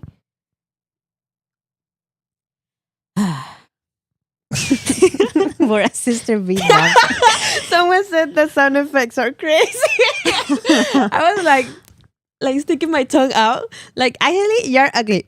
Like that. Yeah, I remember. Like that. It's like, but that's what I'm saying. Like, people are immature. People are immature. No, for real, because, and I had to make this clarification video. I know people told me, some people told me, don't explain anything. And I remember I told you when you did it, you told me like, I'm done. Like, I'm gonna do a clarification video. I was like, I don't think you should. I was speaking to the wrong audience. Like, I had to change the way I speak to different audiences, and I forgot that not everyone is going to get it. Sometimes, like, I'm not trying to call certain audiences dumb or anything. It's just the way I phrase certain things. You know, exactly. I have to sometimes over clarify things, and this is one of the occasions I didn't. Yeah, but that's the thing. Like I have to. I should have said. That I told you. Like, I feel like people, they just need to use their brain sometimes, and kind of like, you know, like it's okay to be misunderstood sometimes, and that's fine. Like, I think your clarification video wasn't redundant, like it was like necessary at some point. So I think it was a good time to do it. But like for any other video, I'm always like, they need to use their brains and they need to come back to this video and watch it again, because they're not understanding. Yes, that's why I decided to put like the purpose of this channel, because the purpose of this channel back then mostly, which was just mostly about video essays and stuff. Now I do other things, but back then was just like trying to think, like not just like trying to analyze everything, like the entire context. I'm talking about different hype groups here, not because I'm going to say that I like or dislike certain groups or I'm trying to judge their music. I'm not doing anything of that. All I'm saying is talking about these groups because the ways they reflect the mentality of their respective label. That is it. Yeah. And I should have said, because I didn't realize that this was going to be like a K-pop focused video, you know? But I should have said that I'm talking about, of course, the new hype groups and the new mentality, like the new mission statements for each group that Hybe is having, not the old ones. Yes, Hybe has bought like other labels with other groups. Then they have nothing to do here, except when Hybe goes ahead and changes something. Yeah. Like Hybe has not changed things with certain groups, and they have changed things with other groups. Like I've said, I mentioned here how G-Friend thanked Hybe for allowing them to write. And also, like, your videos, like, you're so nice to any other group. I like, didn't you say, just, I didn't like, say you're anything. not nice or mean. You just say the facts, and I think that speaks volumes about you, because I hate everybody else that is not BTS. Like, if you're not BTS, like, I don't like you. I don't want to talk about you. You get me? But like, you give the fact, like, you're real about it, and that's it. You get me? So I understand. Like, I think people are just dumb. We can go to the next one if you want, if you're ready. I'm ready. I just wanted to say that. So this one, the Hybe family, I stand by what I've said, but I do think it needs a remake, because I should have changed, or maybe it needs some corrections. I don't know, because I should have used another, like, other language. You know, like clarifying even more, I believe. Not language, but like tone. Yeah, the tone. It was the tone of your words, the way you said it, the way you phrased it. So, remake or correction? I think correction is fine, because I eventually had a video with corrections, like clarifying everything that was misunderstood. People no no not a remake. Okay, then needs probably some corrections. Yeah, correction is okay, and I eventually did. Like, I corrected, like I changed a little of the video. Anyways, next, the industry's enemy. Okay, actually that video has a mistake that I haven't changed to this day when I could have. That is industry. Somebody said, I honestly love your sassy tone in many videos. Yes. If Boracity is something, she's sassy. Like, she's so, like, she sometimes has the shade. Like, you know, and I love that about her videos. And honestly, as she should. It's funny because I don't really watch like reaction videos anymore of my videos. But I used to, especially when I just started the channel, and people would say like, she's so sassy and stuff, and I'm like, it's never my intention. Like, no, I swear, like, but you are. It's not your intention, because it comes from your heart, and that's perfectly fine. Like, I love it. Okay, let's watch the most replay part. Only go up. This is clearly reflected in the percentage of fans who consider themselves only ARMY. The majority of BTS fans are not K-pop fans. The majority of BTS fans are part of the general public. And this is easily understandable when you look at the fandom's waves of new fans and realize that they have nothing to do with K-pop and everything to do with BTS's performance. So why would an artist prefer the momentary passive support from the general public when they could have the constant active support from a fandom? Why would artists prefer a theater or arena concert with people who only know their 1 or 2 TikTok hits instead of a sold-out stadium with people who know all of their songs? Why is constantly convincing the general public to be your fan not organic success? Okay, so this video is basically about the ways BTS's independence from the music industry terrifies them. And I remember that when I made this video, this title was not the title. this is like some random title you came with. No, like when I make my scripts, I have like titles that basically say my idea, but are not going to be the title. Usually the title comes last after I have the thumbnail and everything.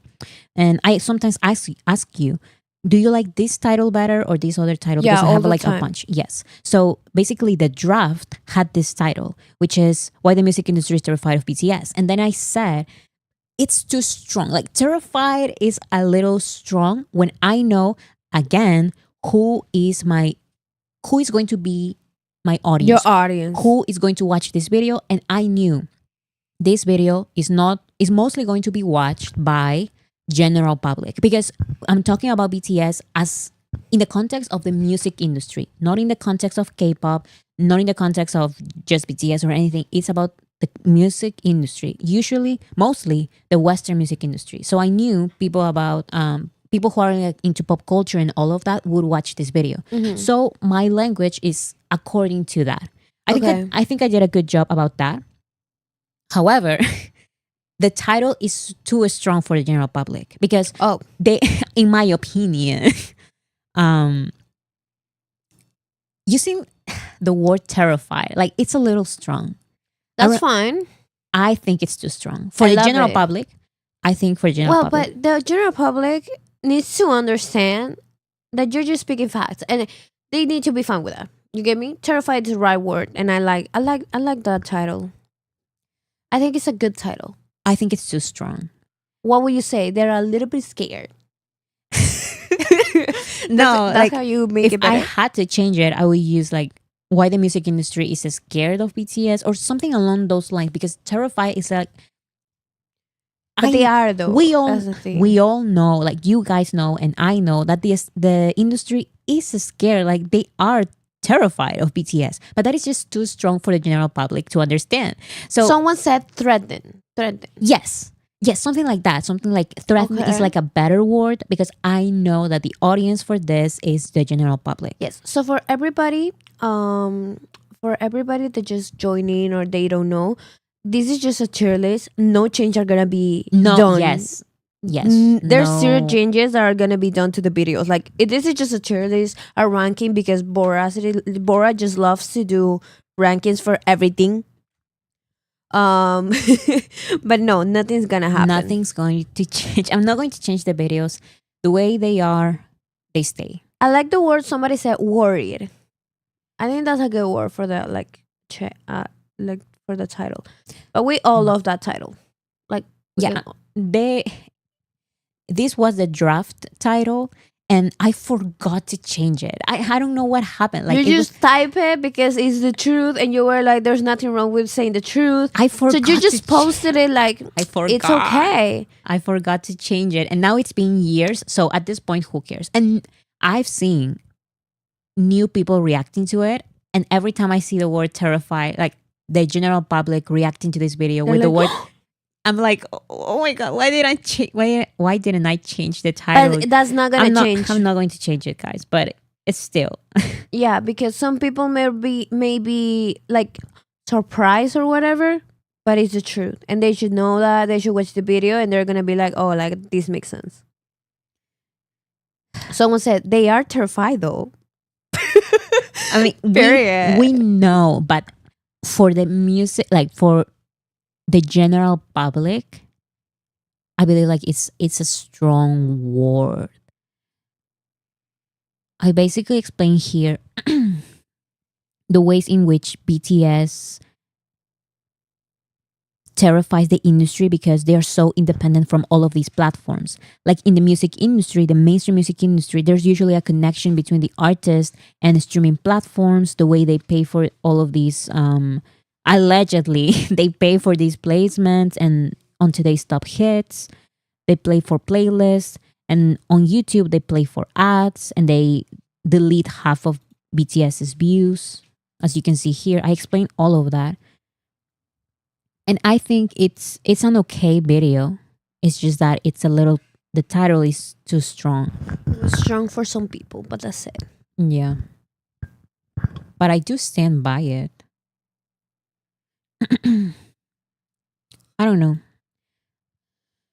I stand by everything I've said. Need some corrections, needs a remake. I'm not going to delete the video, definitely. I think it's an okay video. Needs a remake. Honestly, I don't think a remake, like, I don't think it needs... I don't think it needs a remake. I don't think either. Like, I've said, I think everything that I needed to say. Of course, I can talk more about this, so maybe a part 2, but not a remake. What I said here, it's okay, in my opinion. Then needs some corrections, or I stand by everything I've said. I don't really know. Like, honestly, I think I stand anything by what you said. There are no my words, but I stand by them. Yeah, my big problem is the title. Really, like, I love the title. I don't know what happened to me. Like, I love that. I forgot. I love the title because sometimes people just need a little slap on the face that is like, you get me? You get what I'm trying to say? Yes, but I remember like 1 or 2 reaction channels who are like terrified. Like, why would they be terrified? It's too strong for the general public. I understand. I understand your point. Thank you. I understand what you mean. No, I understand what you mean because some people they might take it like, oh, like that's so condescending, or like why would she say that? Yes. Yeah, like, oh, this is a fan saying it because blah. Exactly. Like, this is so biased. Yes. Or something like that. But yeah, it's an accurate title, even though it's a little strong. It's a little strong. It's a little strong, but it's by, an accurate title. Yes. This is definitely not a remake because the content on the channel is it's literally just a title. I don't think it needs a remake either. Like, I've said everything. I've talked about Spotify and YouTube and the deleted views and the paid ads and everything. I think it's fine. Like, it's okay. Okay, next. Okay, this one is a weird one because I need to talk about this. This one is about Charlie Puth. Now, this... Oh my goodness, I remember this. Now, let me explain. Oh I remember this. Let me explain my thought process while making this video. When I started the channel, I knew that I was going to focus on BTS. However, I didn't realize that I would enjoy so much focusing 100% on BTS. And I said like, well, do I have to talk about BTS and only BTS 100% of the time? Why can I not talk like artists around BTS? Mm-hmm. And then I realized that was boring for me, for the audience. It was unnecessary. Why did I decide? Like, it was one of my very first videos, this one. Mm-hmm. It's called Why Some Armies Dislike Charlie Puth. And it's just me saying the reasons why some people dislike Charlie Puth, and also why we as armies, we are supporting Jungkook in any case. Like, left and right is Jungkook's song. That was basically the entire thing. But it had like a lot of dramas and stuff by Charlie Puth or whatever. And honestly, I don't think I would make a video like this today.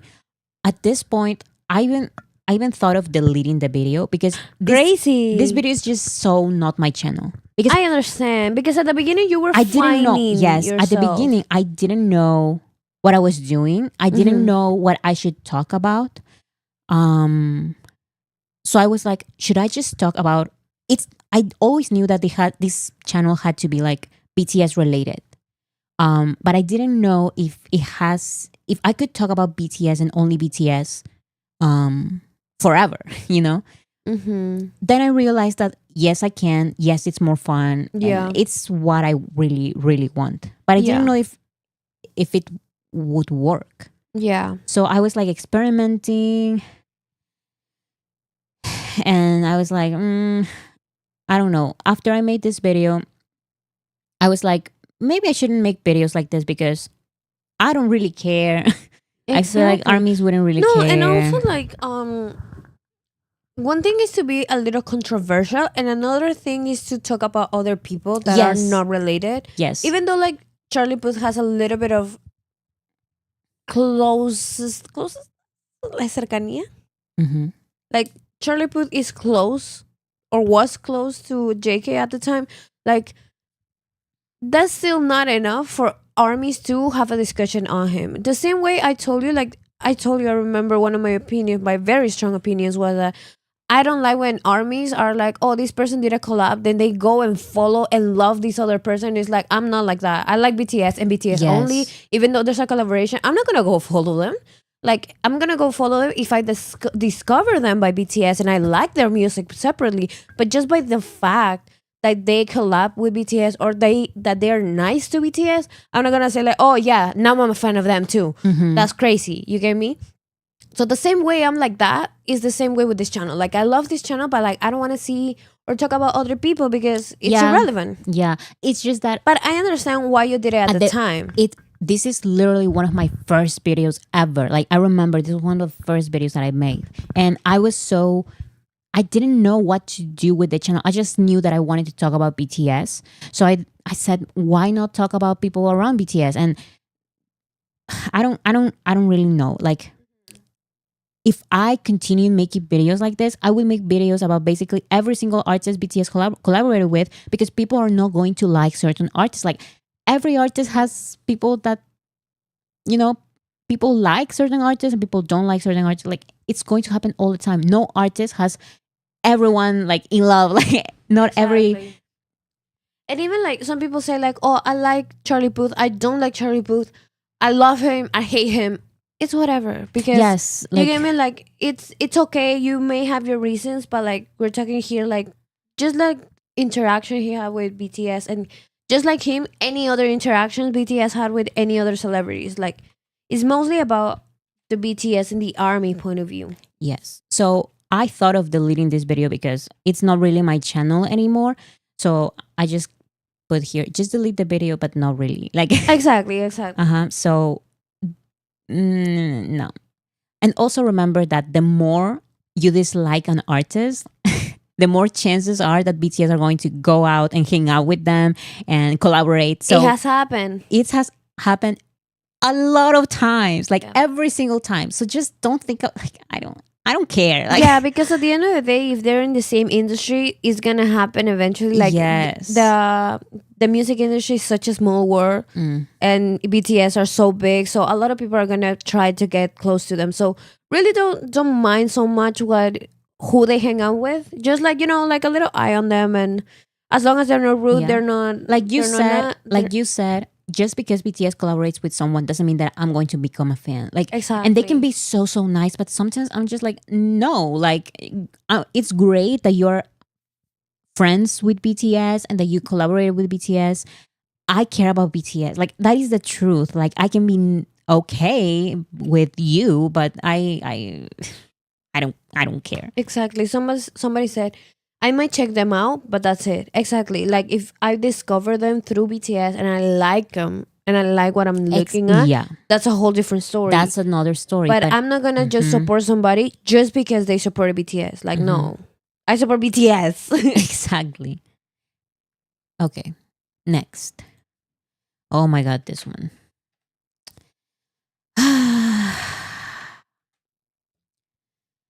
This one is about promotion strategies. And this one is one of my biggest videos because, let me see, sort by popular. Look, it's my third most popular video. Wow. Right? Yeah. Like ever. It's crazy. But anyways. I mean, I think you explained so many dynamics that happen. That's so interesting. Yes, but I have changed my mind a little. Ooh. Yeah, I have to say it. I think some of the criticism that this video got was correct. We're correct. Yeah, Some criticism. some criticism. Some critics? Some of Some- the criticism. I don't know how to explain. We don't it. know, you guys. Like, it's late. So this one is Jungkook's about so cute. I'm sorry. this one is about the BTS solo promotions. It's called the BTS solo promotions, favoritism or proper strategy. Do you remember the jokes that we made about iCarly? When? When I made this video, guys, it took me a long time because this video is 41 minutes. So Oh my I goodness. made this video for like a month or even more time. And there's this iCarly episode where there's like this writer who writes about Bigfoot, I think. Oh my goodness. And Cierto o realidad. Here's Yeah. the thing, you guys. We grew up like speaking Spanish. So we all the shows you watch, we have watched them in Spanish. yes, So I think in English the joke is this writer writes about Bigfoot, and the title of his book is Bigfoot, True or Reality, something like that. something like that. So that is the joke, and I would joke about that all the single time because this video is called the BTS solo promotions, favoritism or proper strategy, and I would make like random titles like the BTS solo promotions, proper strategy, or I don't know. No, just by like saying it, the tone The tone is so funny to us. in It's Spanish. I think it's just like an internal joke that we have with Yes, each other. but it's so funny because It's so every funny every for single us. time I see this title, I remember the BTS solo promotions, favoritism crazy. or proper strategy. I don't know. like, okay, so Anyways. let's talk about it. Yeah. So it's basically just I analyze every single one of the solo promotions up until this time. This is more than 1 year ago. So first I start with J-Hope's Jack in the Box promotion, Jin's, RM's, and all of the members. Because by this time, all of the members released their solo projects. And people were talking about how Jungkook is more promoted on the West, but Taeyeon is not promoted enough, or Jimin didn't have enough time, or Yoongi has a whole tour, so why doesn't this other member has it? And I was like, I tried to explain how the different members have a vision for their own projects, and sometimes they don't want to promote where we want them to promote. And, Exactly. and that should be okay. Because let's say RM, it's clear, I believe, that RM doesn't want to go That to it was his America choice. and, It was his and choice. perform in America. Namjoon doesn't want to go to Good Morning America and perform. He doesn't want to send he doesn't want to include or pay for this promotion and this other. Like it's not for it's not for everyone. Not all the members want different things. And I explain how, for example, Jin's music does good in Japan, and how Taeyeon, because he has this like kind of like R&B ballad kind of album, he promoted well. He promoted a little in Japan and it worked, and all this kind of stuff, like different promotion strategies. And the criticism was mainly about how I'm basically defending every single promotion decision when not every promotion decision is necessarily good. Sometimes you can criticize the label and their promotion decision, the promotion strategies, because sometimes it's not the best they could have done. And I accept that criticism. Do you understand what I'm trying to say? No, I don't. I remember something from work that I needed to talk. Give me 1 second. Okay, she's on her phone. Something happened apparently. But anyways, let's watch a little bit of, let's say, the most replayed part. Easy to judge these songs for being too explicit or meaningless. The truth is that this is what the general public listens to, and a song doesn't have to be clean or have multiple layers of meaning to be a good song. Actually, there was one time That was about 7. when an interviewer had the same criticism for one of the songs competing with Dynamite back in 2020. But BTS disagreed with the interviewer and defended the song. 하디비 네, WAP에게 네, 웹? 네. 네. 가능할지. 아니 그거 그냥 댄스 챌린지로 유명한 거지. 별거 아니에요. 노래는 저 얘기는 아니에요. So just because a song is explicit doesn't mean that it's bad or Yes, dirty. because having an explicit version of the song is also some kind of like, it's part of the promotions. Having different versions and all this kind of stuff and the criticism and all of that. And Jungkook's decision to have explicit version.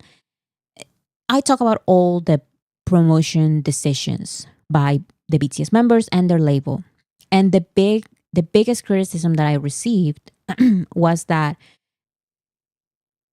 I'm basically saying that all of these promotion strategies, yes, they were different and they were good because they were different.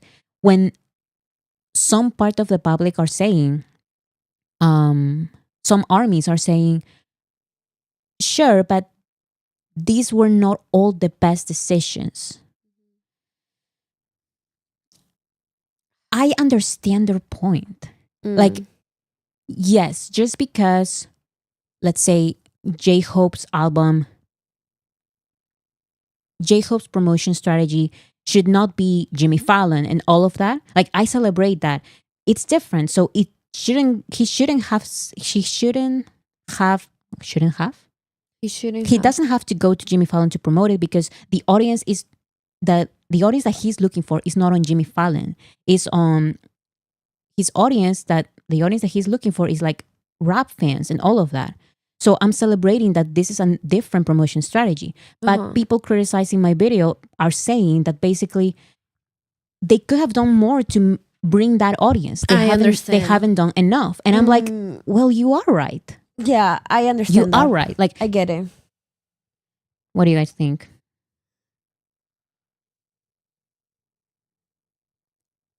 I think I accept the criticism from this video. Like, I like this video, and I think I stand. I think it's still a good video. I think you should still stand by it because I like it. I exactly agree with everything that I've said, but I understand they do have a point. They do have a point. Exactly. Like, yes, just because the promotion strategy was different doesn't mean that it was perfect.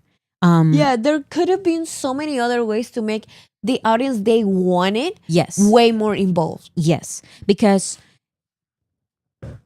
their label can and should do the proper research in these audiences. And I feel like sometimes they are right. Like, they're not doing enough. What? Enough. Yeah. More research, more. Yeah. Right, because if you're releasing a rap album, you need to target the rap audience. And once you target the rap audience. And in this video, I say that they do it, but it's true that they didn't do it like 100% properly. Exactly. Now, there were so many other better ways to do it. Yes. However, I'm going to say, and I think I mentioned it in this video, BTS and their label, sometimes when they are trying to get into new audiences, target new audiences, they are experimenting because this is new for them. So I'm not going to be over judgmental. Exactly. You know, because J-Hope was the first member to release his album. And when he first released his album, he didn't have, what's it called? He didn't have physical albums. Remember, he just released the Weavers albums. And that does not add to the Billboard charts. And people criticized the label for that. And then we realized that that was not the label's decision. J-Hope wanted to have like some kind of digital album. Here. Where is it? Only this was released. And then we got the physical albums like a year later, because BTS learned, their label learned that they have to release physical albums. They have to, you know?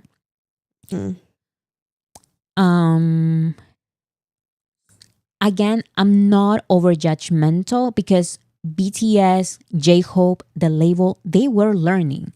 They didn't know how to do Exactly. it. They didn't know how big and how important the physical albums were. But guess what? They learned. Since that moment, all they've done is release physical album, physical album. They now know the importance of physical albums. And they fixed it. Like, they corrected themselves.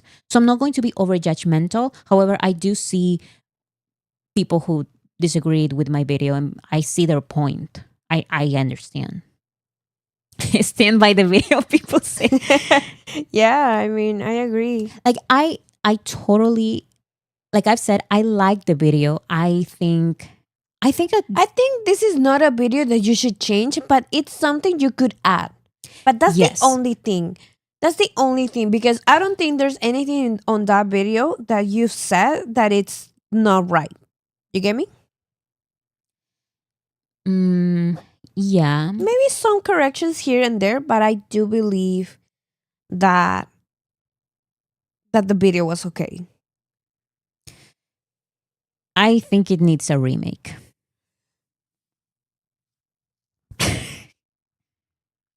I don't know. Shaking my head. Shaking your head. Shaking my Okay, head. Guys. Everyone just wants you to stand by every video. Okay, I think it needs some corrections. I think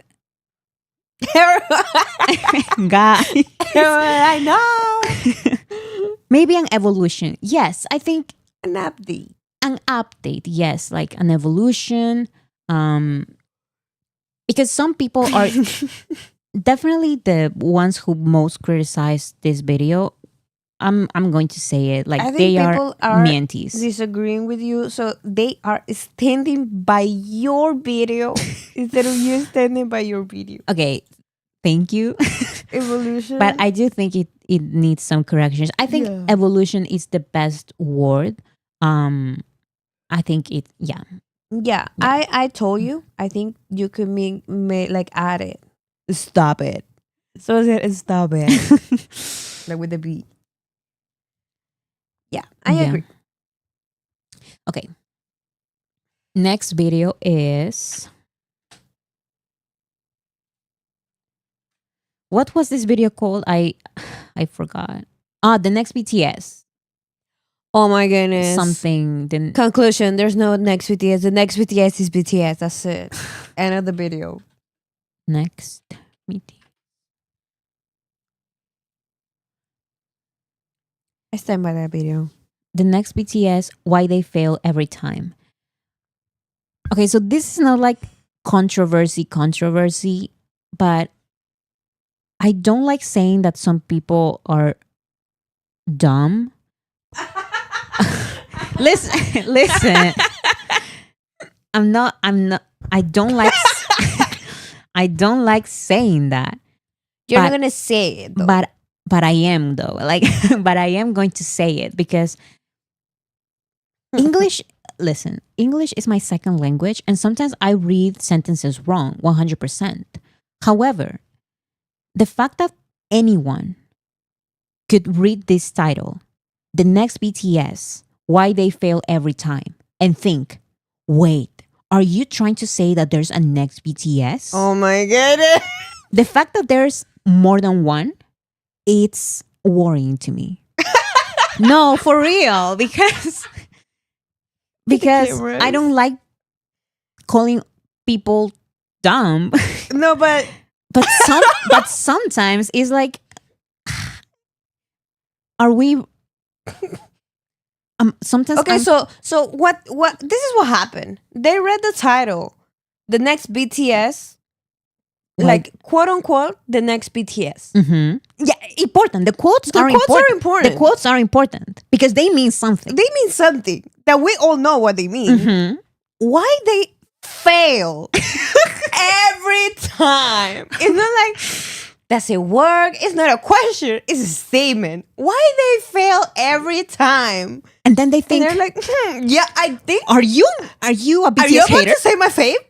Are you about to say my favorite girl? No, and not only that, some fans of BTS would be like, fans? yeah, some fans Some fans. I thought you were mixing languages. I'm sorry, my Spanglish.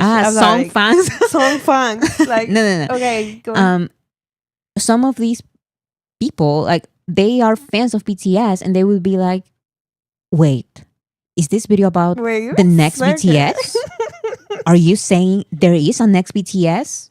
Are you a hater of BTS? Like, how can you even think that from this title? Are you a hater? Let me like your video immediately without watching. No, and you know what's the worst part? Because sometimes comments in the comment section are just like trolling or whatever. These are reaction videos. No, it's someone, they were so dead ass. For real. Oh my goodness. I started the video. Oh my god. I remember. Like they read, but they don't process it though. Like the information stays in their eyes, but never gets to the brain, bro. How can you read the title, the next BTS, in quotations? Why they fail every time, and think that I'm about to support the next BTS, like, or that the idea, you're hating on BTS. Why they fail? Fail. I don't. It was crazy to me that one person would think that. Exactly. Somebody said the word fail is literally on the title. Literally, that's what I'm saying. What's the picture? What's it called? The thumbnail? The thumbnail, it's this one. It says K Billboard finding the next BTS, and then it says UK pop, and then here it says Avengers of K-pop, which are the next BTS attempts. UK pop and Avengers of K-pop, and then K Billboard. No, like, and the amount of people. This is that your most viewed? The third most viewed.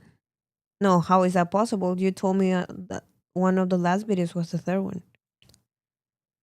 Oh, I'm sorry. No, this is not the most viewed then. No, this is the fourth most viewed. Fourth there. Yeah. So this is a little clip.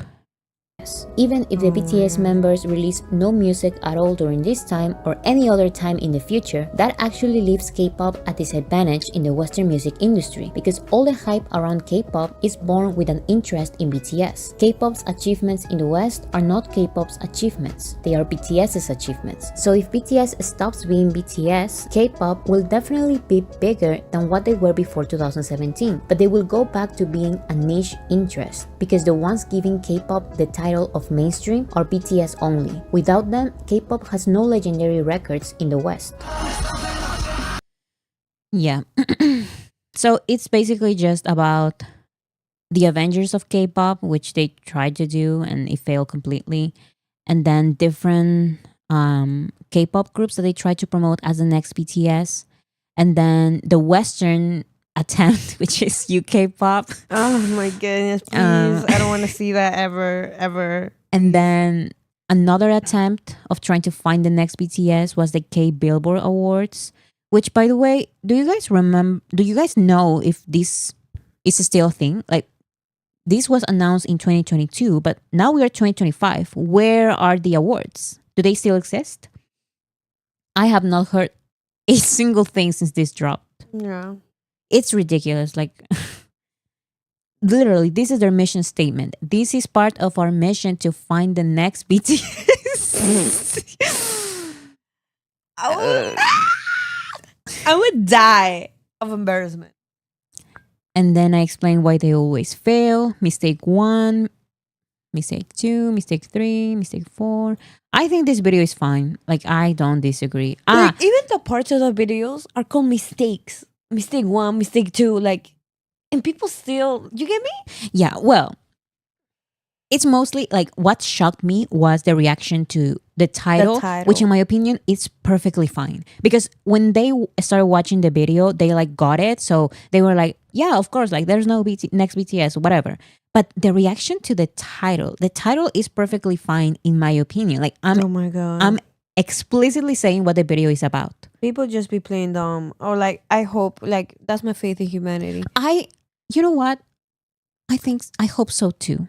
I hope they're just playing dumb for the reaction. For the reaction. Yeah, it's like, oh, I'm so dumb. Like, what is this video about? I don't know. What's the conclusion? The conclusion about this? The conclusion is to let groups be themselves because BTS are BTS.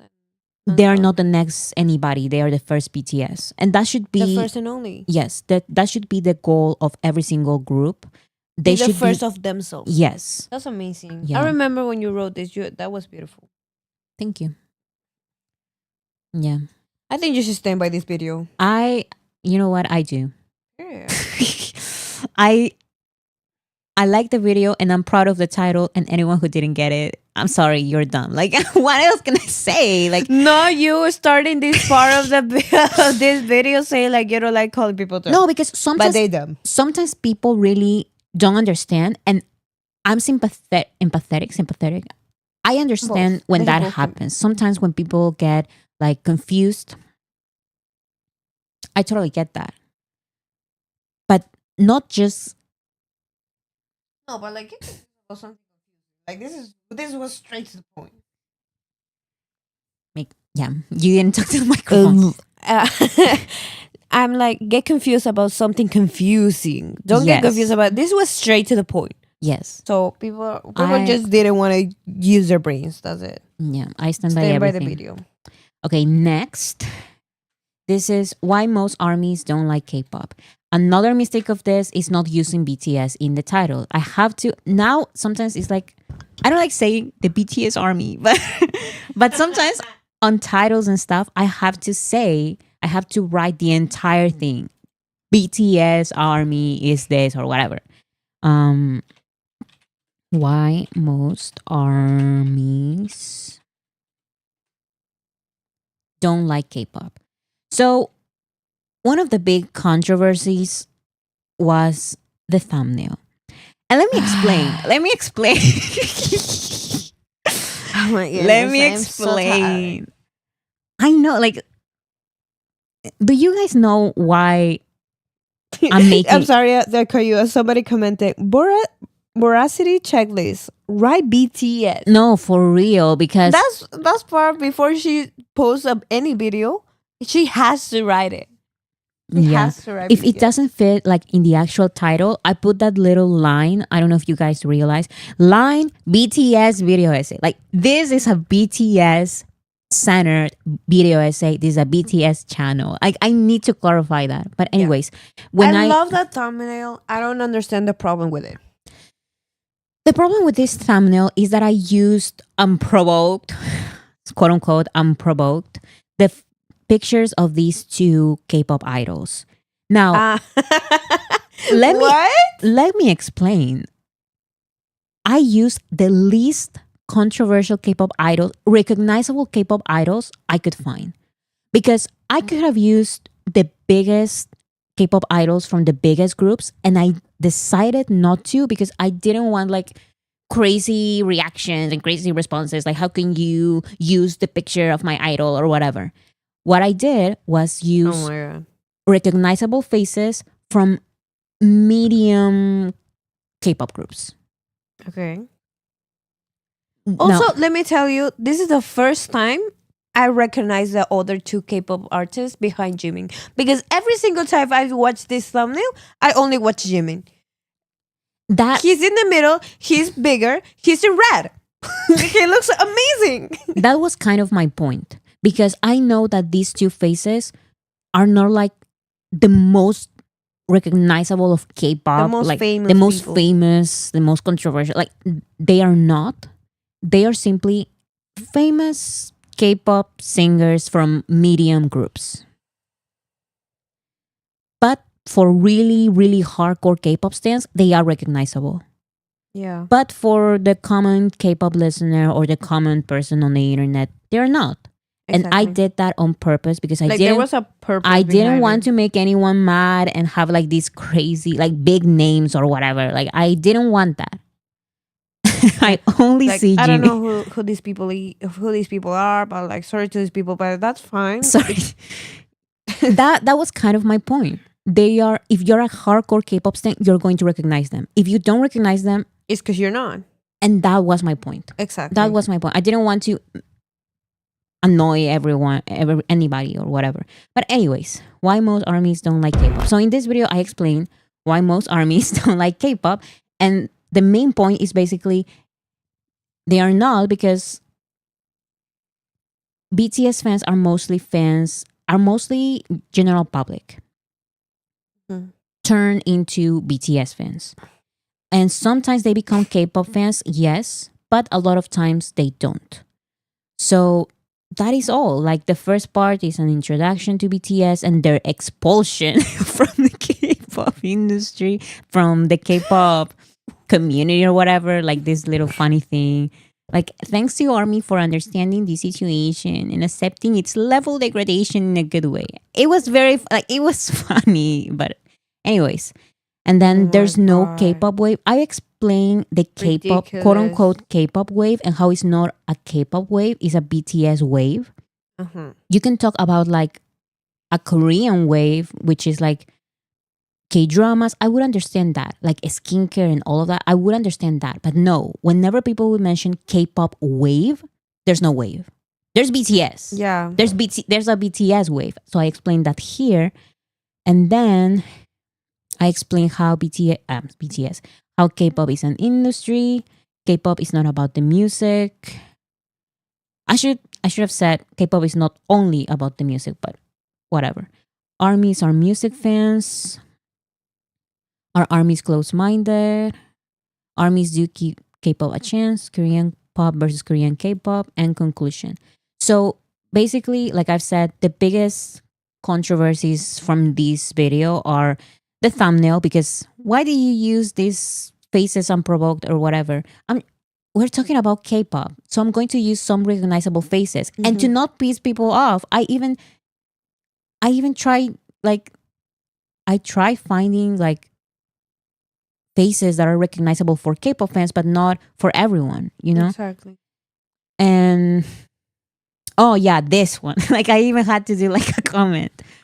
So it says, guys, what I meant at minute 7:20 by writing and producing your own songs was not a thing in K-pop, because that's what I said. In the video I say, writing and producing your own songs was not a thing in K-pop.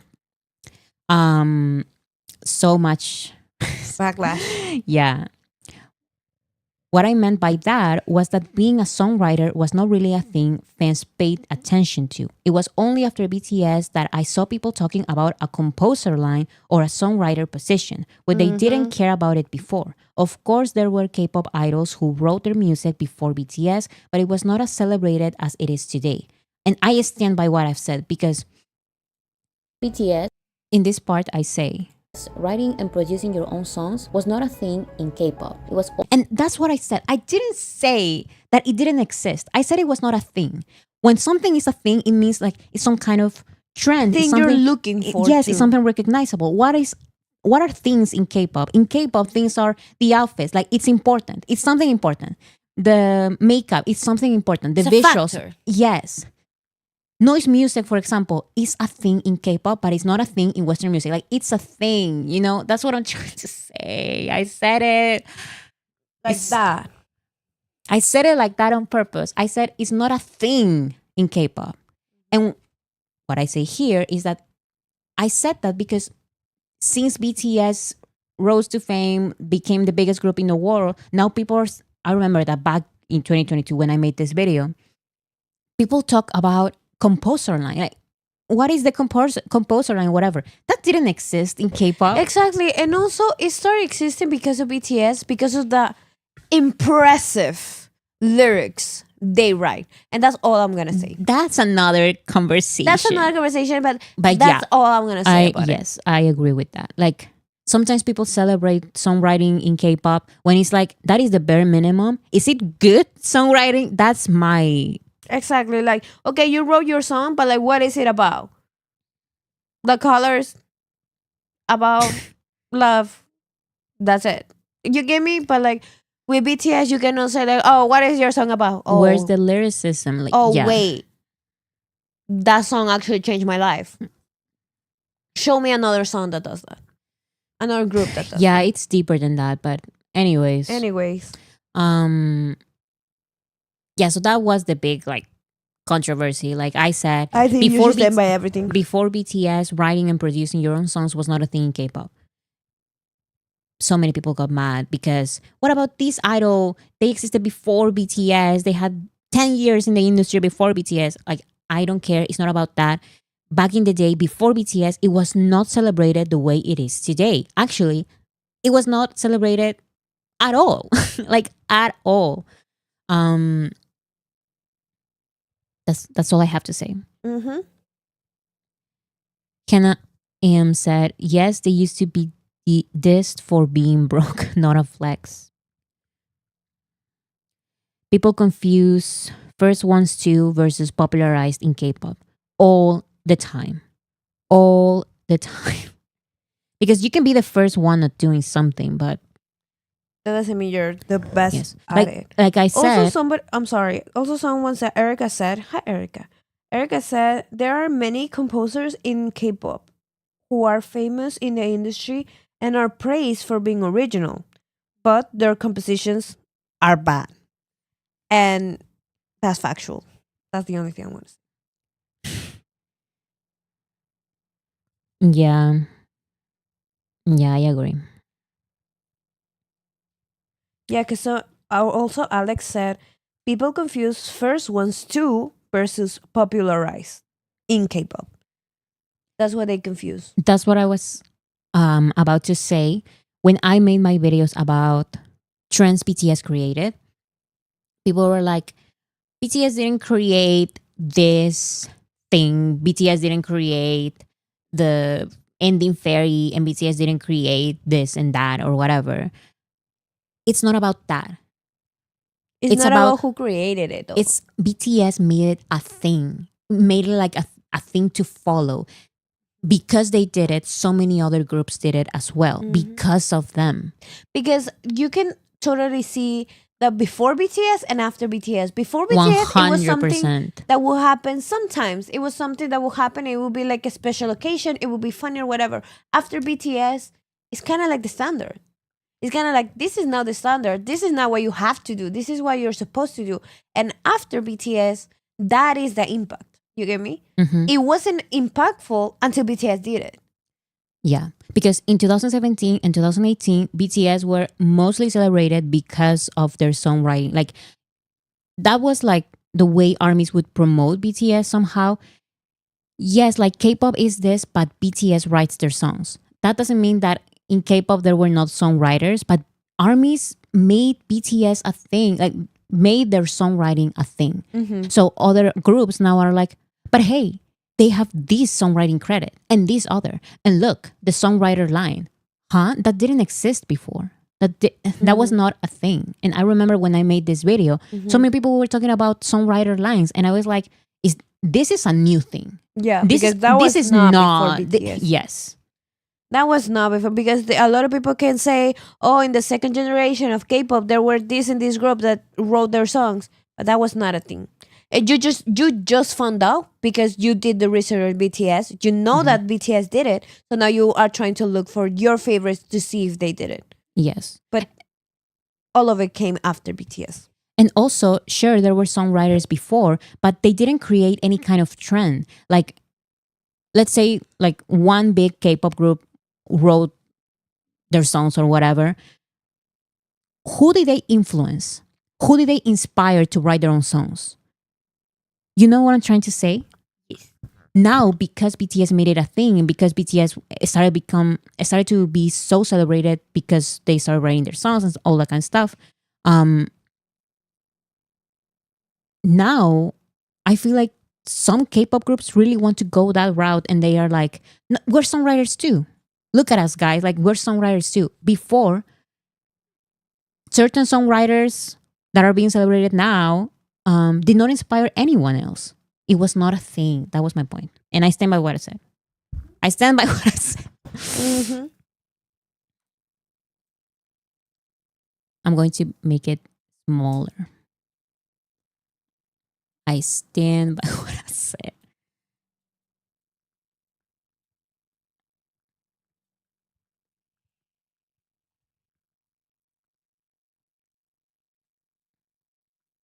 Okay. Next, how BTS paved the way. Yes. I stand by what I say. That's it. Okay. If Namjoon said it, it's because it's true. Like, there's no other truth I'm Jerry, please. but Namjoon's truth. But let's remember that Namjoon said it recently. When I made this video, BTS didn't say the words paved like ever. Well, you were right. Okay, this is the most replayed part.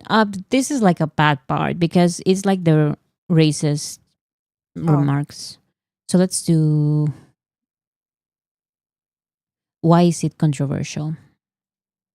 The majority of the ones who deny that BTS paved the way were fans of the second generation of K-pop, who feel that saying that BTS paved the way for K-pop erases the second generation's achievements. And like I said, as hurtful as it is, BTS gave K-pop opportunities that the first and second generation couldn't. But the jealousy also comes from K-pop groups and labels, who have been privileged their entire careers. No matter how much of a mess the group is, the groups on the big three are guaranteed to have a successful career. This is why the biggest groups before BTS were always from the big three. Nowadays, the groups from the big three have the same impact as they had before BTS's global popularity, but they are nothing in the global music market when compared to BTS. And this hurts the big three even more, because BTS and their label used to be nobodies compared to these agencies.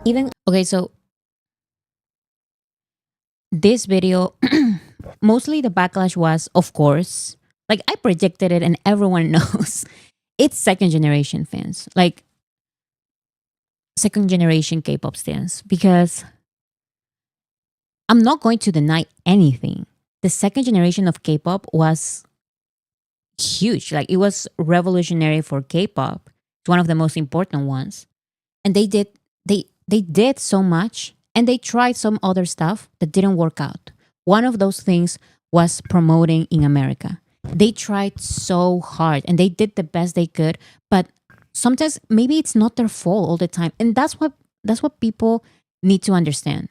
Just because I'm saying a fact, the second generation tried and it didn't work out, that is a fact. That doesn't mean that I'm insulting these groups. Maybe it was not the right time. Maybe America wasn't ready for an foreign artist yet. Mm-hmm. Maybe the internet was not ready. Like, so many other things.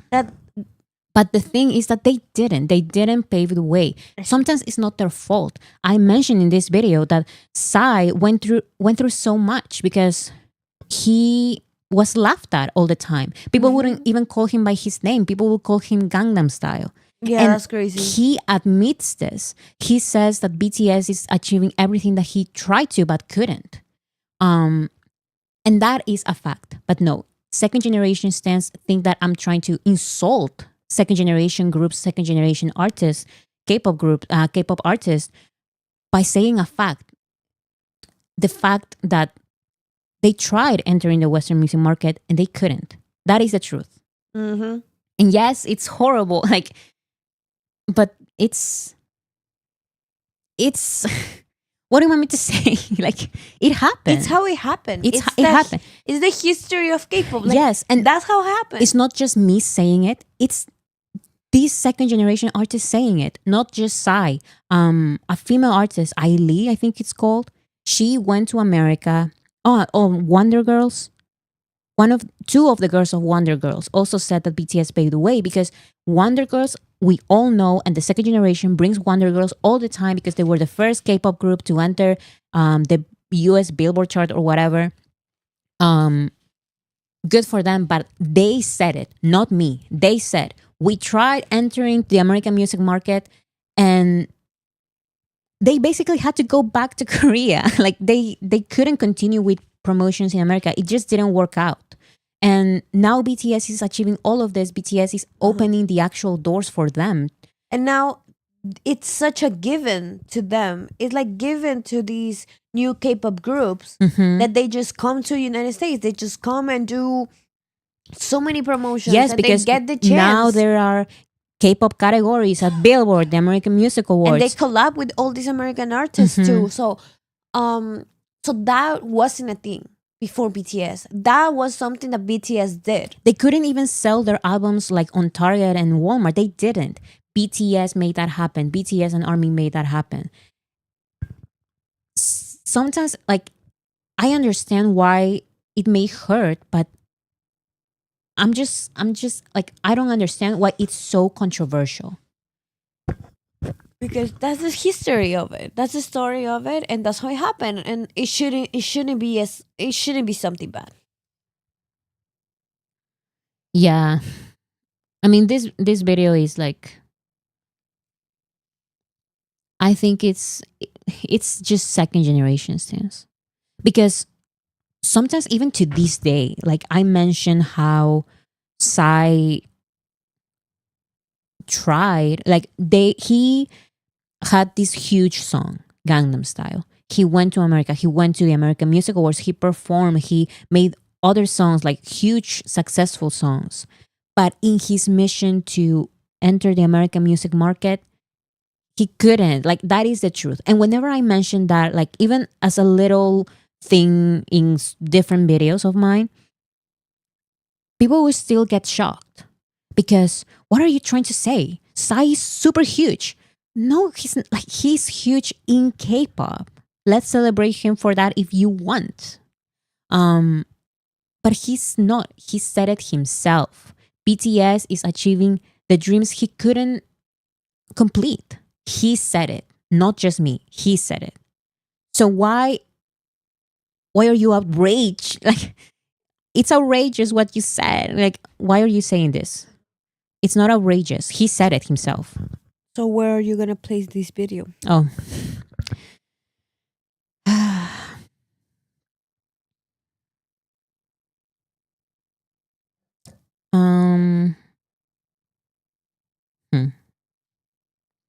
I don't think it needs corrections. Like, I don't remember. Why is it controversial? Conclusion. And it took me so long because this part of, where is it?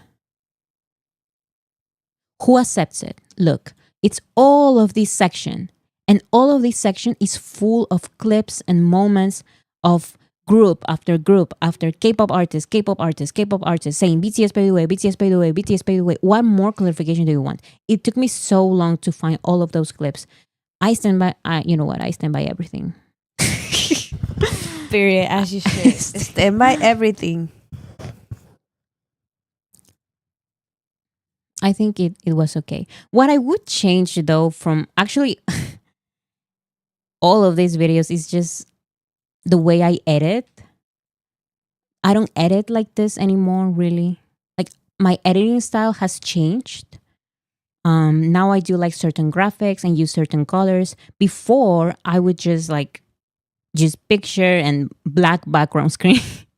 That's it. So it was very, very simple editing. But now I feel like I have better thumbnails and better, like,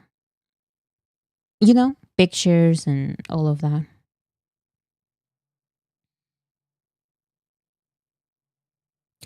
Okay, next. This one is BTS versus radio. And I feel like this video has a similar problem to these other two.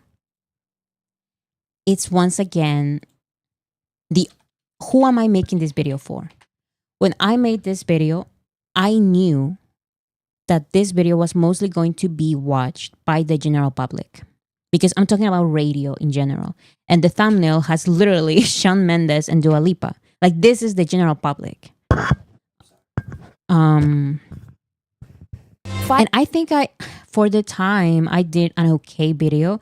But I think I would rearrange everything. Like, everything I've said. Let's see this part. Send them flowers, chocolates, and letters, thanking them for giving this opportunity to BTS. Your army sent us flowers. Oh, really? To thank us for having you on. And that has never happened before with any other artist. However, as time passed, the radio spins never came, and the albums BTS gifted to radio stations were found unopened in garage sales. So why were radios massively tweeting about BTS and inviting them to their shows if they never intended to play their songs, even when they became the most requested artists on radio? Believe it or not, many radio DJs dislike BTS because they cannot profit from their success like they can from other musical acts. Okay, so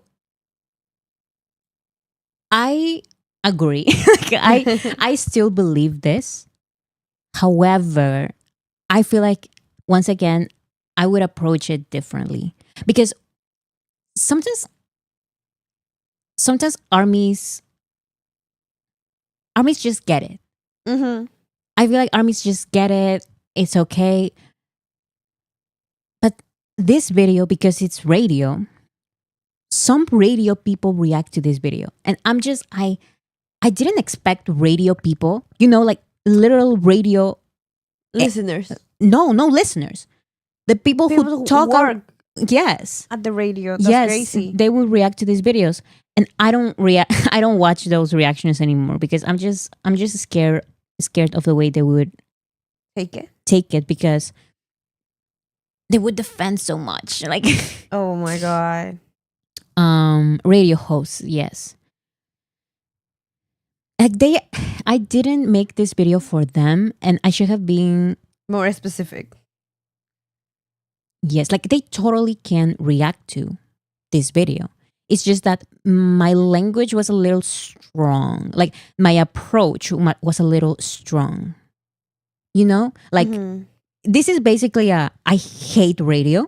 Uh-huh. And I could have not done that. Like, yes, I hate radio. Like, that is a fact. And armies get it. But I need to, you already know. Yeah. Yeah. You already know. Like, maybe they should have played BTS then. Yes. Yes. They could have avoided this video. Oh no, but they love it. Radio hosts, they love the attention they get from armies. So they are going to react to it. Of course.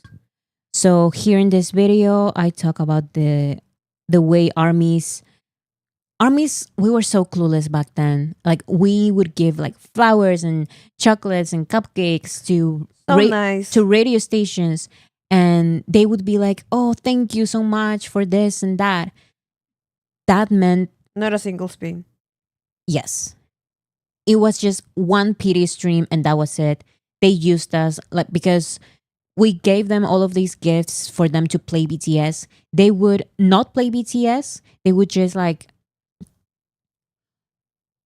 tweet. They would tweet about BTS and ARMY and how amazing we are or whatever, but not play their songs. Oh. It was just a joke. And also the way, like, I hated this because I don't know where the part is, but there was one time when an ARMY fan account from Twitter sent cupcakes to BTS to the radio station, and they had like their ARMY logo on the cupcakes from this specific fan account. And then the radio station pretended that they made these cupcakes for BTS. What? Yes. What? That is so disgusting. Why would anybody do that? Didn't the armies came out and say that, oh no, we gave them this? Yes. That's crazy. Look at this part. These guys from SiriusXM even pretended they were the ones who bought these cupcakes for BTS, when it was armies who bought them for them to play their music. We have a little something to give to you guys in celebration. We have a little something to give to you guys. You have nothing. Like, those were our cupcakes to you. That is crazy. And you know that those are the cupcakes because you can see the logo of the fan account. Those are not BTS logos. These are the logos of the fan account. Your cupcakes. Like, you can see that is not BTS's logo. That is the logo of the fan account on Twitter. Bro, that's so, oh my goodness, that's so disrespectful. And you know what? You know what I hate? And I don't say this kind of stuff because it's so infuriating. But these people, these three people, 1, 2, 3, this, they have interviewed BTS so many times, and BTS has no idea. BTS feels like they're nice. They're nice. BTS feels comfortable. And honestly, it's okay that they don't see. The bad things. Yes. I prefer for them not to know. Yes. sometimes. But it's just annoying that I know this about these three guys. And that they just continue interviewing BTS like nothing. And it's not just this specific thing.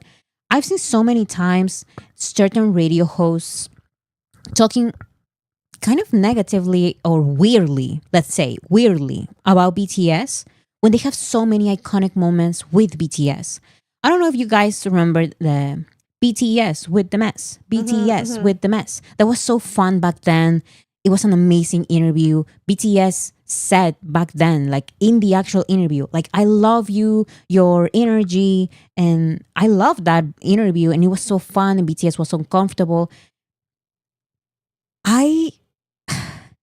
They recently, like the mess, they recently been talking about BTS not negatively, but weirdly. Weirdly. Like, it's like weird comments. No. Weird. No, ma'am. Absolutely and it's not. so sad because they would treat, like, to their faces, they would be like so nice. And They're so fake, yes. They're fake bitches. Like, I hate They that. brought them cupcakes. Lies. We love you. Lies. Like, all of this kind of stuff. Or like these goodbyes or whatever. That's so Yes. fake. That is so fake. And then I see like a random interview with someone random, I don't know, like Selena Gomez or whatever, and they mention BTS in a weird way. I'm not saying like this actually happened with Selena Gomez. It was another artist that I don't even remember, but I don't know, because I remember watching like a weird interview with another artist, and the name drop BTS about something weird, and I was like, wait, didn't they love BTS? Weren't they singing and dancing with BTS? Like BTS with the mess. It was so weird. Yes. With Halsey? Maybe. I don't even remember. And I was like, why are you acting like a little weird about BTS? Like, I don't know. I hate it. I hate And that. look at BTS. They think they were the ones who made the cupcake. We brought you cupcakes. The cupcakes even have the logo of the fanbase who sent them, which is slightly different from the official ARMY logo. And even worse, a DJ called Dave from 103.3 AMP radio from Boston said that ARMYs were trying to poison him with the cupcakes they sent to the station as a thank you gift. He then said that it was just a joke because he always says that ARMYs are annoying, and then he manifested that BTS will break up because he believes in manifestation. So don't say ARMYs should try being nicer to radio DJs. We've been nice enough. Radios. Yeah. It just sucks, you know, because BTS Yes. probably left that. Well, they have had bad experiences with hosts and with interviews and stuff like that, and they just leave this place saying like, oh, like that was so genuine, that was so nice, that was so, they got us cupcakes, like they respect us so much, and it's all lies. That's so disrespectful, you know, like it just crosses every boundary. I feel it's disgusting. Yeah. It's so annoying. I do think it needs some corrections because it was one of the first videos I made. I stand by what I've said, yes, but You would do some corrections now that you have more yes, experience. especially because now I have like, I'm collecting guys for a part 2 because radio hosts don't know how to interview, and unfortunately they are the ones who interview BTS the most. You know, I'm not going to say that they are perfect because they are not, but sometimes TV hosts, they know how to have a conversation. They have a team that prepares the questions and the activities. I've seen so many of these radio questions and they're just so bad. Not just the questions, but the attitude. Sometimes they're racist to their faces. Like I remember, hate this. I hate this. Is why I'm doing this is why I'm doing a part 2. This is why I'm doing a part 2. because there are so many microaggressions that I cannot stay silent. I have to. You just have to say. I You have talk to make a new video about this.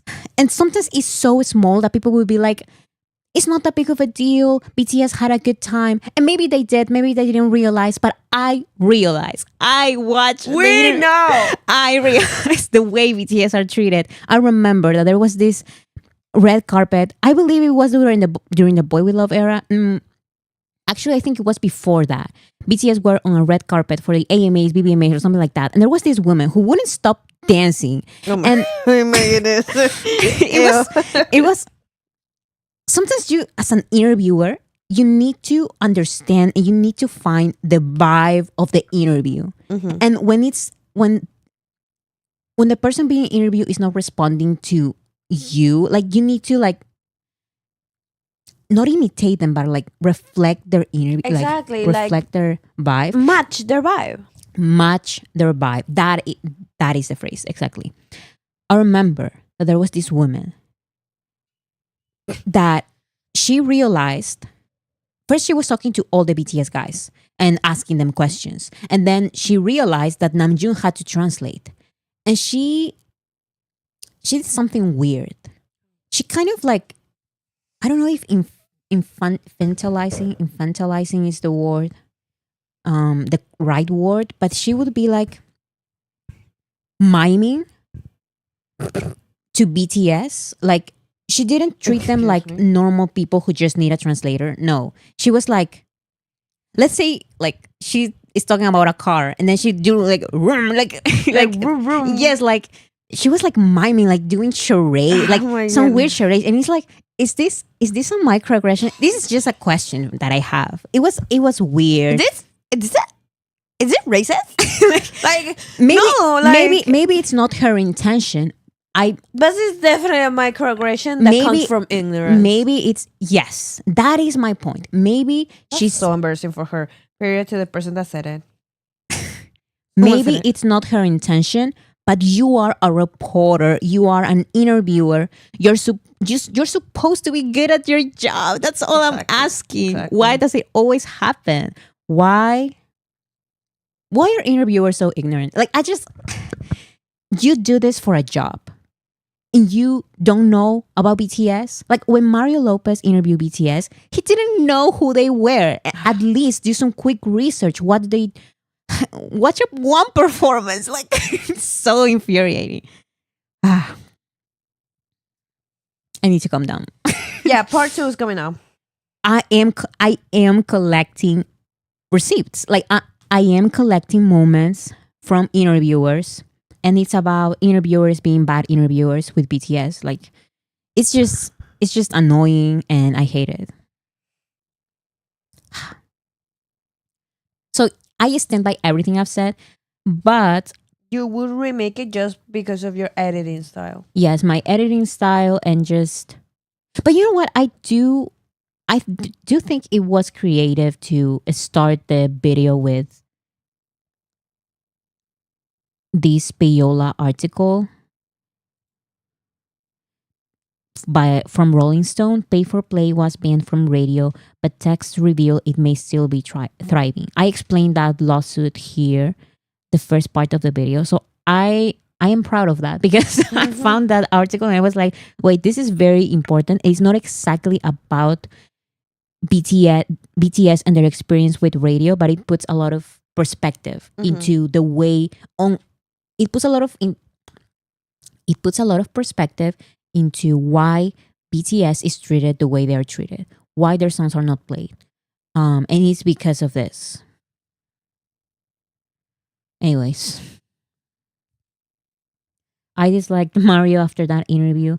You know what? Same, first of all, and second of all, I feel like sometimes ARMY in general is not. The love they have for everyone who collaborates with BTS is not just artists. Sometimes it's interviewers. And honestly, I'm tired of it. And I'm going to talk about that in part 2, because why are you following someone who interviewed BTS and treated them nice? Huh?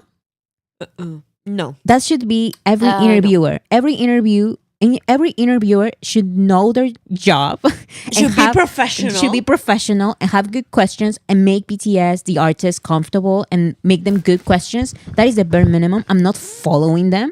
For doing their job. Yes. Especially when years after of being loved, because they interview BTS nicely once or twice, years after they come out and say, actually, BTS is of the past and I like this other K-pop group now.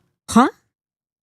And you know what's the worst part? That BTS is going to come back and this motherfucker is going to interview them again. Yeah. I know that. Yeah. I know it for sure because BTS loves these for people. sure. And I hate them. The bar is in hell. Yeah. Part 2 coming soon. Like Part 2 coming soon. Like, oh, Yeah. that's the only thing you can say. Yes, because I'm just tired of these people, for Yeah. real. Let's see the next one. Okay. Crazy. The attendance awards. Okay, so maybe I'm going to do I'm just going to say it. I don't like this video. Because I rushed into ¿cómo se llama? Award. What did I say? BTS versus attendance awards. Oh. Attendance. I know a lot of people liked it. But I did it so fast and I didn't this is not my best script in my opinion. So let's see the most replayed part. BTS MBAs were created by ARMYs as a fun way to celebrate BTS's music and make fun of attendance award shows like the BMAs. And the hashtag BTS MBAs and Purple Carpet were a success. Everyone was there. BTS was Oh there. my god, and this is the first time you appear on my channel. Oh my goodness. I was there. You were there. Listen. Stevie Aoki was there, Tiny Tan, the BTS Mattel dolls, that one guy Jin met in Malta, the official accounts of the Eiffel Tower and Stade de France were there, the Holy Trinity was there, and most importantly, Jontan was there. So A-list celebrities only. Yuntan was there, I swear. That's me. It's very, very subtle, but it says, That's me. what does it say? It says, I don't know why my sister started laughing at me. And that's because I was doing the voiceover for the video. No, and I mentioned that Yontan, rest in peace. Oh, rest in peace. Oh my Yuntan. god. I But miss him so much. Yontan was an A-list celebrity and Hell he yeah. was there at the red carpet. And I was just doing my voiceover and my sister was next to me like on her phone. And I was just minding my own business. And then sometimes like I overhear whatever she says. And this was just one part that she included it. But sometimes she's just so shady that I just start laughing at her scripts. I'm like, girl, what are you saying? That shit's hilarious. And you're like, it's just a truth. So you retake you do a retake of the audio. But yeah, I be listening to it. I just be interrupting sometimes. And I think it's hilarious. How John Tan is at first like A-list celebrity. Exactly. And yeah, he's great. He was on the purple carpet. Like that was an important moment. But anyways, what I didn't like about this video is just I think I could have done like a better job because attendance award shows. This is such a big subject that I didn't took it properly. Yes, I feel like I could have been more, not serious, but like I could have done more. I feel like I could have, I don't know, like I just said like I basically said attendance award shows bad, like, and it's more complicated than that. And I could have given more reasons and more examples and stuff like that. But the information was really good. Thank you. Like I really deep is the word. I feel like I could have gone even deeper than this. Yeah, in depth. Yes, in depth. Danny. Yes. Because these are the chapters. First is the intro. What is an attendance award? MTV's official voting rules. The artists know. The big three. Criteria. Categories. How did BTS lose? Best Metaverse Performance, which by the way is not a thing anymore, just like I predicted back then. Group of the Year, Song of the Summer, a last minute change, this is not new, BTS MVAs, and conclusion.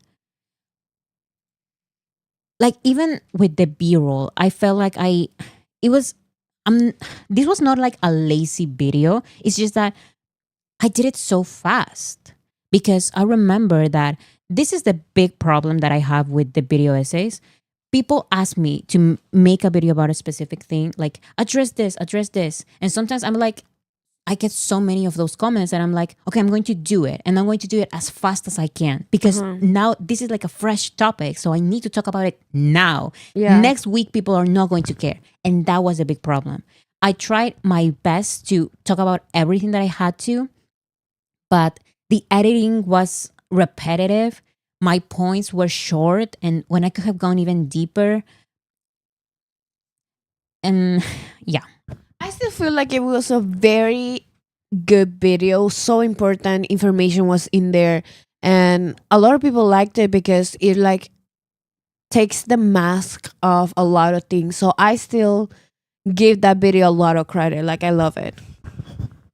Yes. Like, I understand where you're coming from. Yes. As that being your video. But as the public, I think it was well received.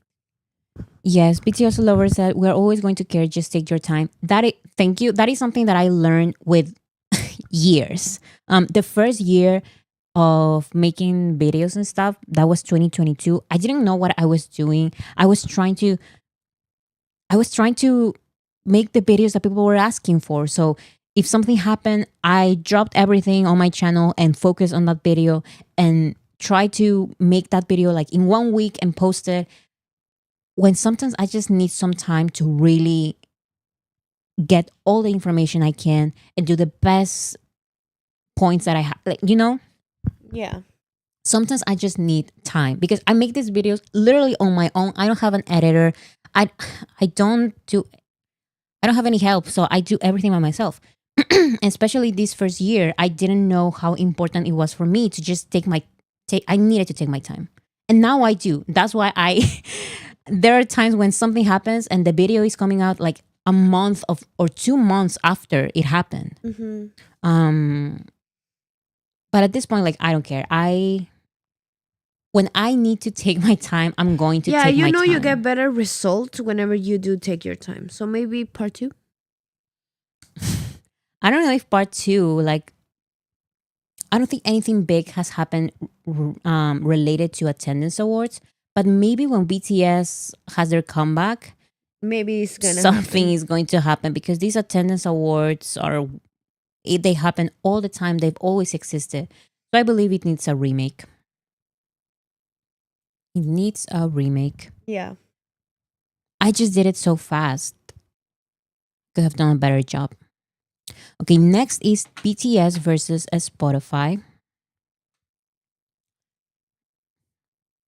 I got attacked for this one, but honestly, it was not really that big of a deal. It didn't even get so many like views. It was just like the backlash.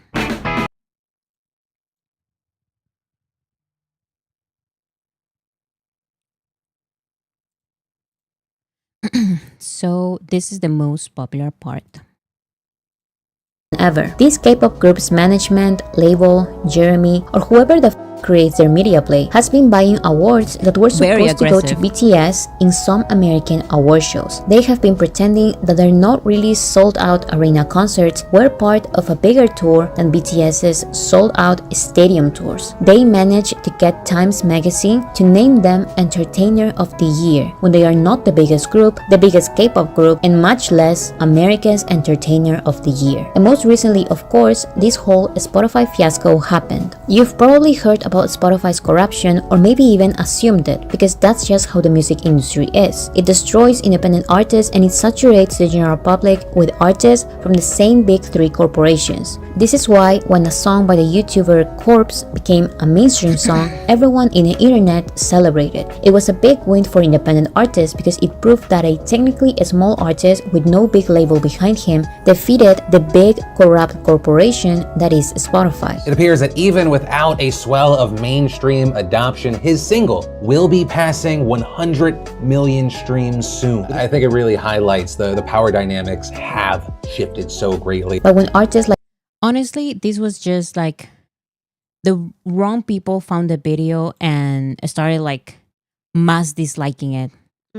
But I think it was a great video, like introduction in an introduction to Interscope, from Interscope to Spotify, how Spotify hides BTS, how Spotify lies about BTS, why should we care, and conclusion. Like, I think it's a good one. It's factual. Yeah. It's fun. It's well distributed. I think it's good. I stand it. I stand by what I've said. Okay.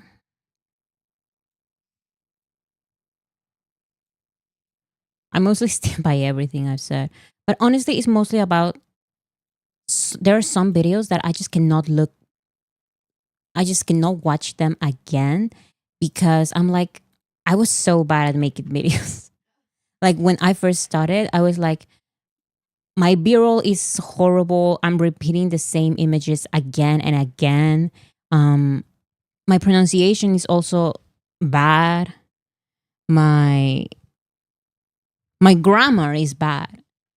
Like, only making these videos, I realized that you don't say, you say debuted or something. But I used to say, the past of debuted is debuted.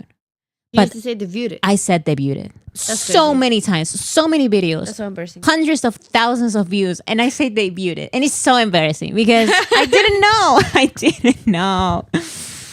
Yeah, because sometimes, like, we, of course, went to college and everything, and now we know a lot of words, but so many of the words we know, we just learn them by reading them. So we read them the way we thought they were read. I didn't know. Yeah. I didn't know. This is a process too. Like, you start, like, the first thing I told you to do was just start. Yes. Like, it's not going to be perfect at the beginning. I just needed to start because my videos from 2022, like, I remember the first video that I made, which is not actually like the first video that you guys see on the channel, is the second one. The first video I actually made is BTS versus boy bands coming back. First of all, you know what? Let's go to that video because I can roast that video to hell. Like, oh my goodness. Oldest. Okay. This one, reacting to BTS for the first time, is not my actual first video. The video that I made first was this one, BTS versus boy bands coming back. And I have so much to say about this video. Number one, why is the title so bad? Why did I name it BTS versus boy bands coming back? I had to say BTS versus the comeback of boy bands or something like something that made sense. Boy bands coming back. It makes no sense. Yeah. Like, it's a bad name. It's a bad name and I don't like it. Like, I could have changed it, but by that time it surpassed like 50,000 views, and that was like my first viral video, and I was like, oh my god, like, I cannot change it now. I was scared of changing anything and whatever. That's number one. Number two, what is this thumbnail? Is the thumbnail it has 1,000 people in it. It has 1,000 people in the thumbnail. It has BTS, Big Time Rush, The Wanted, and the Jonas Brothers, and not one or two members. It has every single member. It has every member of these bands. Like, how many people are here? 7, 8, 9, 10, 11, 12, 13, 14, 15, 16, 17, 18, 19, 19 people in the thumbnail. It's this video. So that's number 2. Number 3.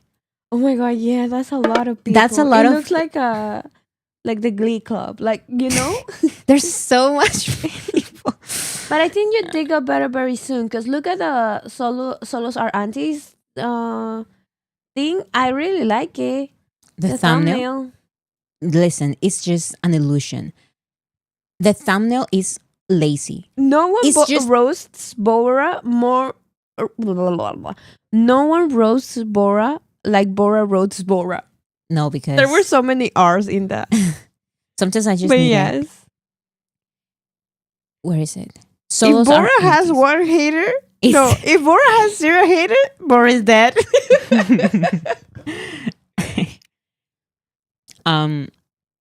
This That's so solos funny. are antis thumbnail is so boring because it has No. nothing. It's just a good picture and a phrase there. And it's great. It's great together.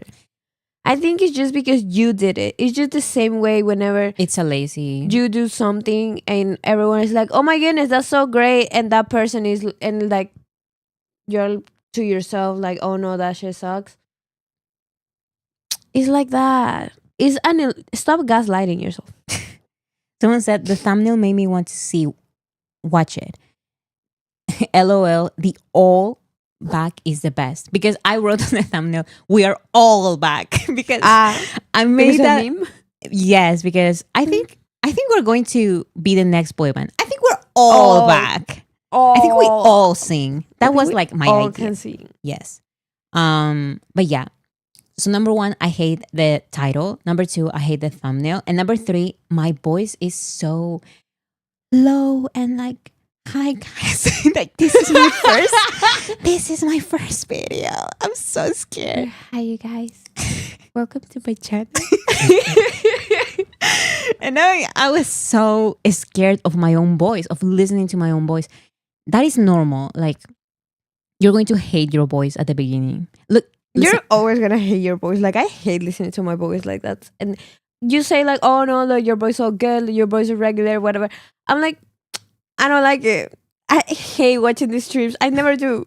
I never rewatch them. I hate listening to myself. Listening, Hearing myself. hearing myself. I hate that. But everyone does. Yes, like I remember this is the first everything that I did. The first script, the first thumbnail, the first video, the first everything, and this is of course the first voiceover that I made. So I was scared of editing my own voice. I was so scared of hearing myself back. So I just did like I think 1 take, or like maybe 2 takes, and that's it. So the audio, I didn't have much to work with. Now I know how I'm going to sound, and I repeat some phrases like 3 times until I get it right. But back then, I was so scared that I just recorded everything 1 or 2 times maybe. So it's so bad. Like listen to this. It's not very clear in which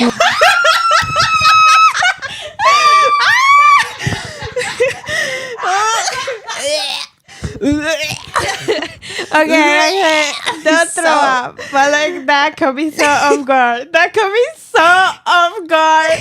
It's not very clear. It's not very clear. That is so sweet. That is so sweet. It's not that bad, girl. Well, thank It's you. like it's like your first day in like preschool. It's like hi you guys. Or like kindergarten. Hi Like, you guys. This is not my voice. That Listen. is so sweet. moment exactly BTS exploded in the US. I seriously forgot what I gotta say. Because their success is more the result of an increasing growth rather than a hit song or a band. However, since their first appearance on an American award show at the 2017 BBMAs and their US TV debut at the 2017 AMAs, it was clear that they became the biggest boy. Wait, pause. Where have you ever had this voice? Like I don't remember. No, because I remember watching your video and I was like, yeah, that's her voice. Like that's how she talks. I don't remember that, but also remember that was 3 years ago, and you're like an old person. Like you are an Asian. Excuse me, I'm young. No, you're not. It was just so funny. That is Than hilarious. in America and in the world. However, this In America and in the world. And in the world. Smile. That's so sweet. And also, it's only 12 minutes. Now video essays, I cannot do video essays in 12 minutes. No, because you just have so much I so just, much to I just say. have so much to say. Like I never stop talking. That's how you sound now. Look at these thumbnails. Introduction. I'm sorry, chapters. Introduction. The many next One Direction attempts. Everyone is coming back. BTS versus the world of boy bands. Conclusion. That's it. Only 4 chapters. That's crazy. Anyways, that was not a controversial video. That was just like the first video I made, and I have so much to say about that video because I'm just like I can't. And also, it's not just the voice; it's just like the clips that I would show. So random. Like, look at this. Here, I just put like, ooh, like a little picture there. Records decided to sign them in 2017.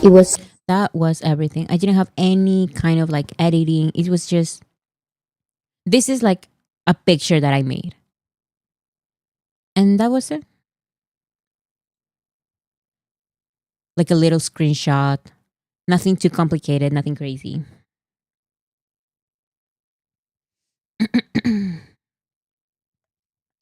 Okay, so let's get back to the last video. This one was controversial for no reason, in my opinion.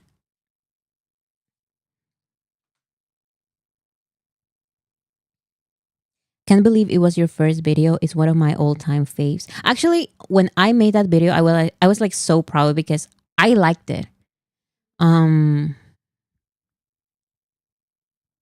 I made my first video and I liked it, and it was like, okay, this one is fine. Like I can post that video.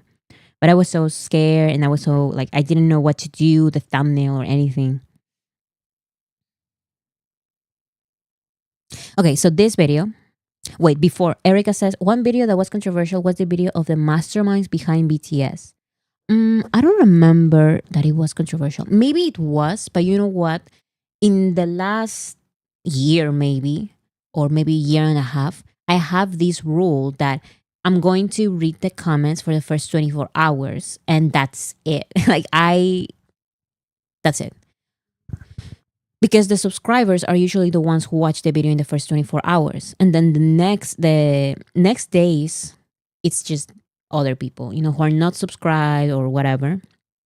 And by that time, I just cannot read comments. I cannot make videos and then dedicate my entire day to just reading the comments, because there are going to be negative comments. Always, always, always, always.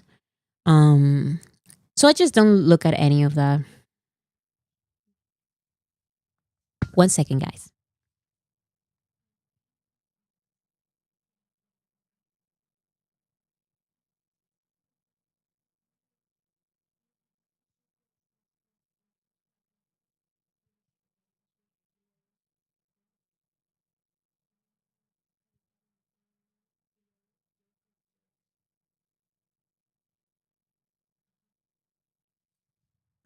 Okay, guys.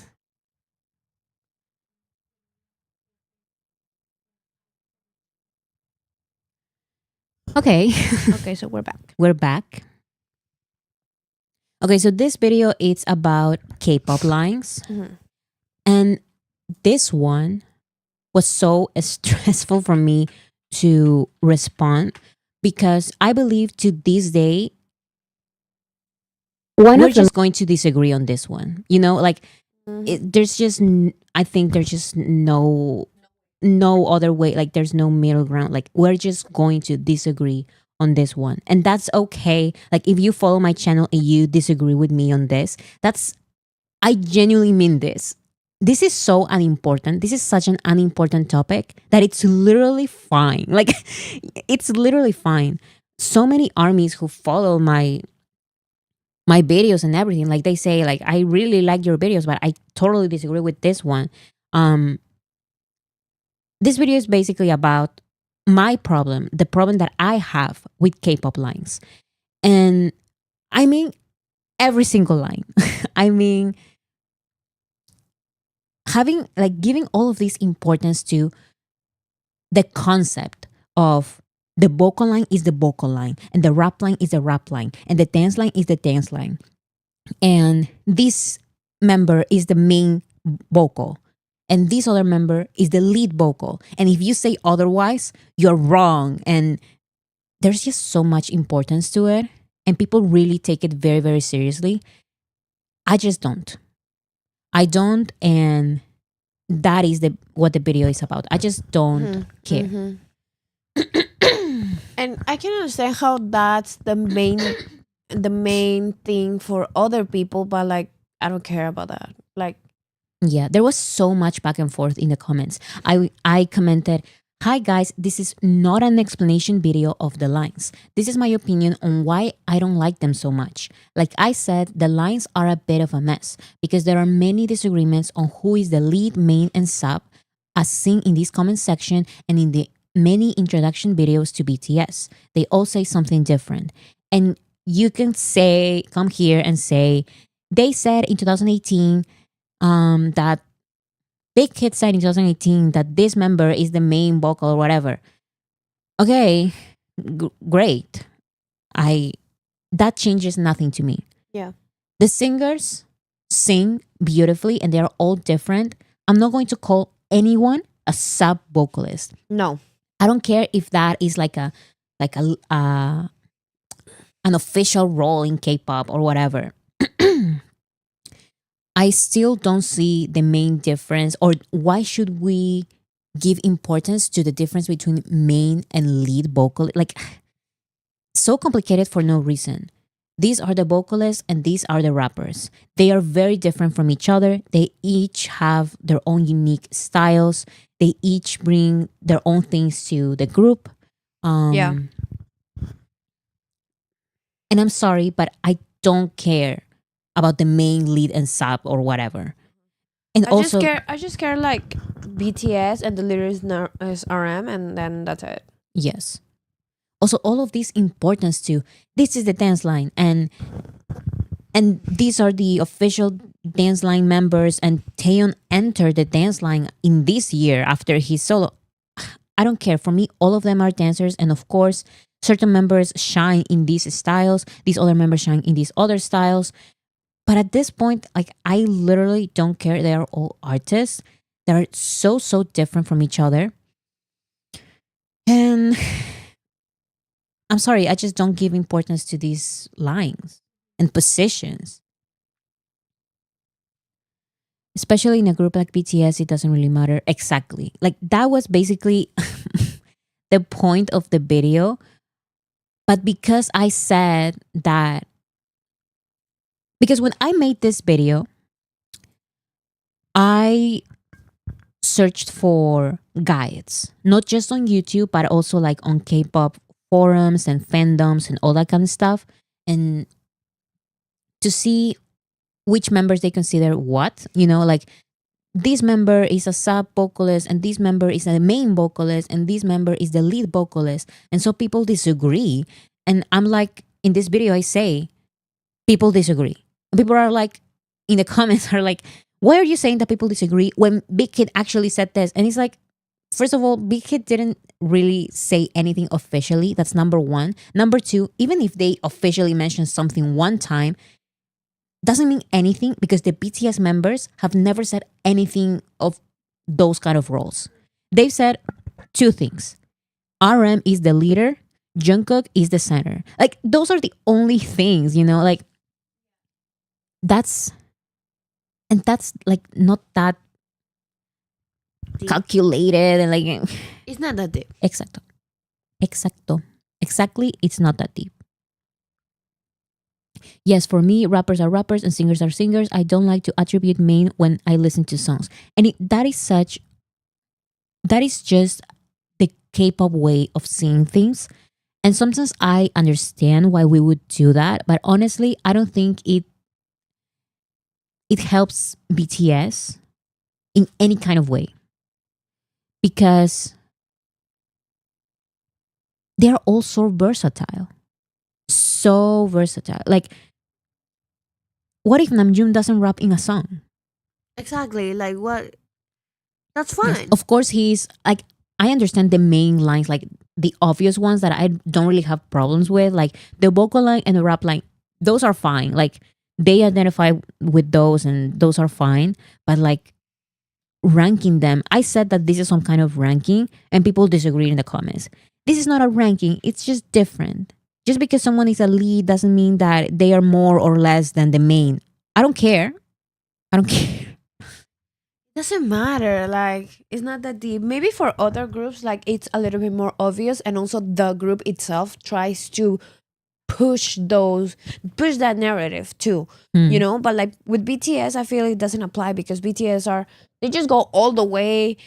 All of them do whatever they want, whatever they feel like, whatever they feel like, oh, I'm good at this, so I'm just gonna go ahead and do it. So it really doesn't apply. In so many ways it doesn't apply to BTS. Yes, So and it does put them into a box because I remember when I first became an army and I started doing research and everything. I remember watching like 2 or 3 videos about K-pop fans trying to make Western groups, let's say Little Mix. I remember watching the Little Mix videos specifically because I like Little Mix. And they were trying to give K-pop positions to Little Mix. And it was like a fun kind of video, but also pointless because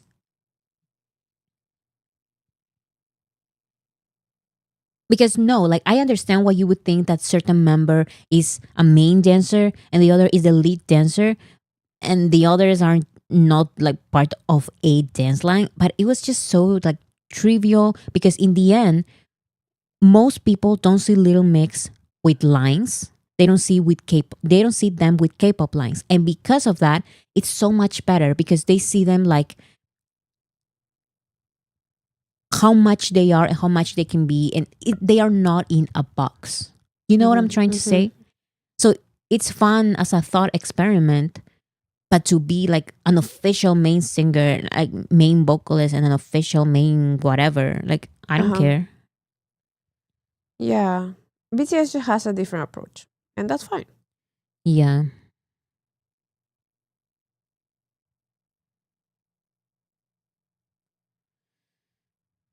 And also another big thing was that I in this video I basically just say I don't like the visual line. I just don't like it. I think it's Yeah, no. also to call it a line. Like I understand having attractive people in a group. Attractive.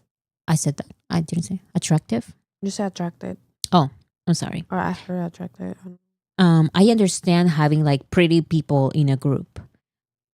But to have it to basically rank them and divide them by the ones who are beautiful and the ones who are not, and the ones who are, they are into the visual line because they fit beauty standards. Huh? What are we doing? Yeah, This is a musical group. Like this is a music group. What are we doing? Yes. Why does this exist? And people would And honestly, I think they're wrong because like the ones that are more attracted to are completely different of what they say the visuals are. So definitely visual and looks are so subjective that shouldn't even be a thing. It's so disrespectful. That's what I said in the video, and I remember that people would be like, I totally agree with that, but at the end of the day, they do have that role in K-pop groups, and I'm like, okay, that's a problem. In my opinion, that's a problem.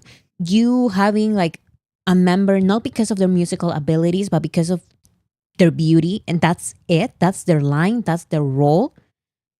That's the only thing you care about this person? That is the problem that I have. And that's what the video is about. And that's what the title says. So what are we disagreeing? Like, it's just not good. And it surprised me because I don't know if it was because it was back in 2022 or I don't know what it was, but a lot of armies think like this. Like it's not just like weird, like it's not just K-pop stans. It was a lot of armies. It was a lot of armies, and it was like weird to me because even if you like the K-pop lines, do you see the title of the video? Like this video is about the problem with K-pop lines. So maybe you like them, but they create problems and they are a problem. That's what I say in the video. I don't like them and I think they put them into a box and I don't like them. Multis, so that's the thing. I don't think a lot of them are. also another thing I have to remember is that this is the internet, and sometimes they present themselves as like real armies and only armies, but maybe they're just pretending, because I have the impression that not just multis are saying that they like K-pop lines, Mm. but maybe I am being fooled. I don't know. Yeah.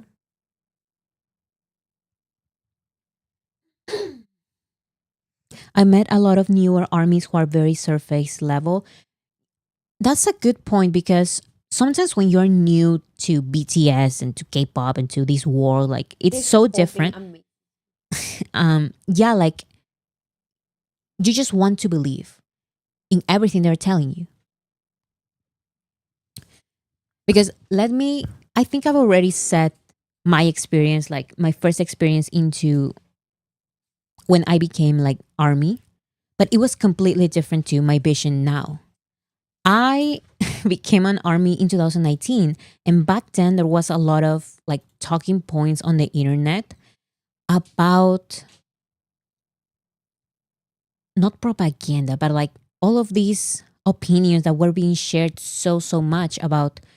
Do you guys know, for every new fan, you have to know this. BTS may be big, but they are not the biggest group in Korea. It is actually this other group who were named the national group or something. Do you guys remember that? Like the nation's group or something like that. The nation's male group and the nation's girl group. And I really believed all of that. I believed all of that.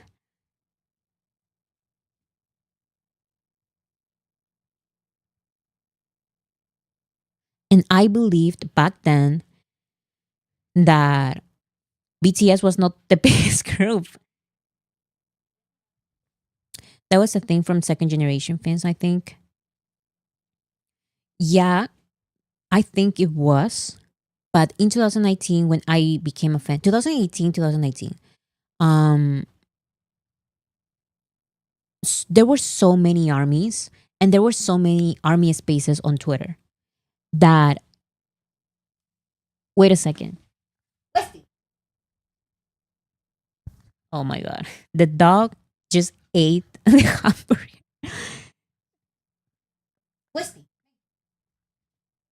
My dog literally just ate the hamburger that my sister left that I was eating before. Do they still do that for new groups? I don't think they do anymore. But yeah, someone said literally gaslighting, definitely. So let me tell you my experience. Back in 2018, 19, I just got into BTS. I was just learning about everything related to BTS. And it was not just on Twitter, but also like on a lot of reaction channels, comment sections. People would fall in love with BTS, like me included. And I would be like, I love BTS and this is great, this is amazing. And people will respond all the time with, BTS is just the tip of the iceberg. You need to look at this other group who are called actually the nations group. BTS, do you know that BTS is actually known internationally? But in Korea, they are not that famous. In Korea, the group is this other group. So you need to check them out. And I did. That was the way they promoted their K-pop groups. And I fell into that. But then I realized that their music was not like my favorite. So I just organically started shifting away from K-pop.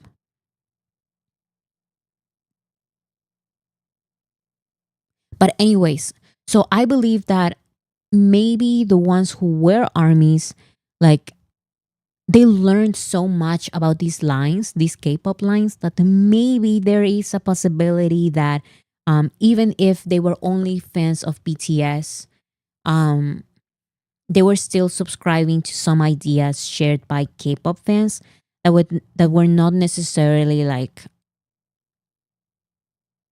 for BTS. It's just what K-pop fans want everyone to believe and be part of. I don't know.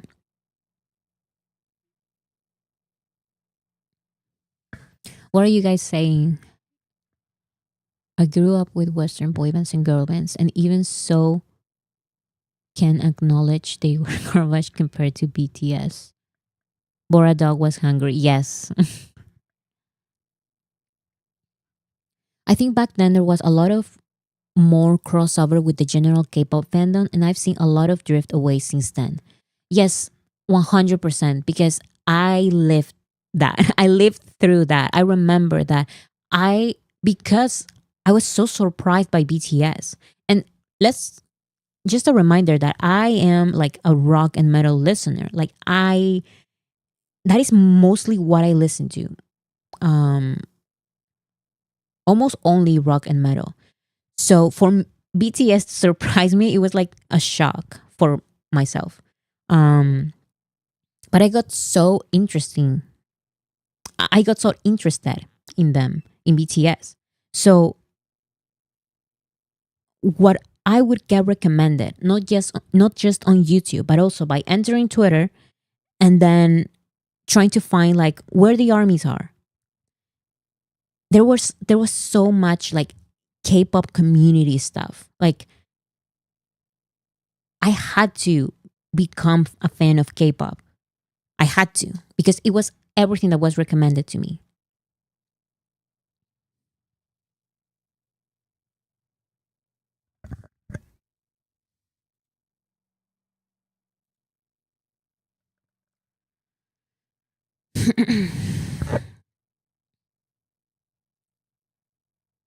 Yeah, I drifted away from K-pop too, and now I'm a full-on army, but I do occasionally talk about other K-pop groups because of my friends. I really thought there was a bunch of other BTSs out there, and I kept looking K-pop, but I was so underwhelmed. Yeah, that's basically what happened to me too, because I did not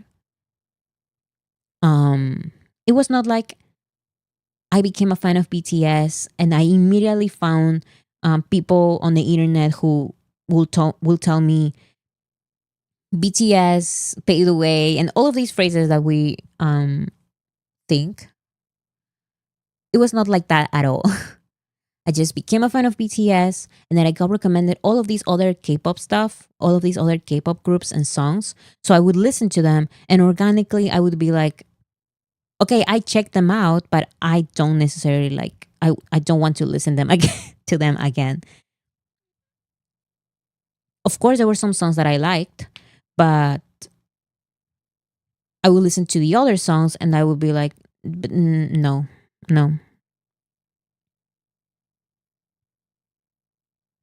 Because I do believe if you actually check like all of K-pop, you're going to like some stuff, but that doesn't make you a fan of the group, which was what happened to me in 2019.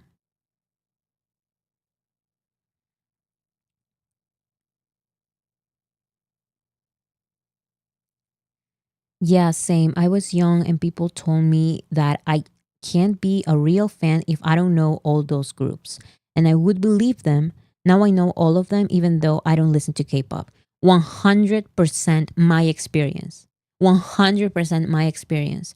Because people will be like, you have to listen to these groups because these are the legendary groups, these are the legendary songs. So I would go to them and listen to them and do all this research on them to then find out that by myself, like nobody forced me to dislike them or anything. I just eventually like I realized that they are just not for me. And K-pop in general, it's so different from rock and metal. And I just cannot really like follow it. Which is why I made my video BTS are rock stars. Because BTS shares so much. Has so many things in common with rock groups in a way. Like they're rebellious and they write their own music and they are like counterculture in so many ways. They're so real. And I just cannot find that in K-pop. I just can't. Sometimes I do in certain songs, but not always. Yeah, I was telling them because my sister just came back Yeah. The dog ate The burger. the burger. The dog ate my burger. The dog literally ate the burger. I'm so sorry. I think this video, it's fine. So yeah, mostly it's just like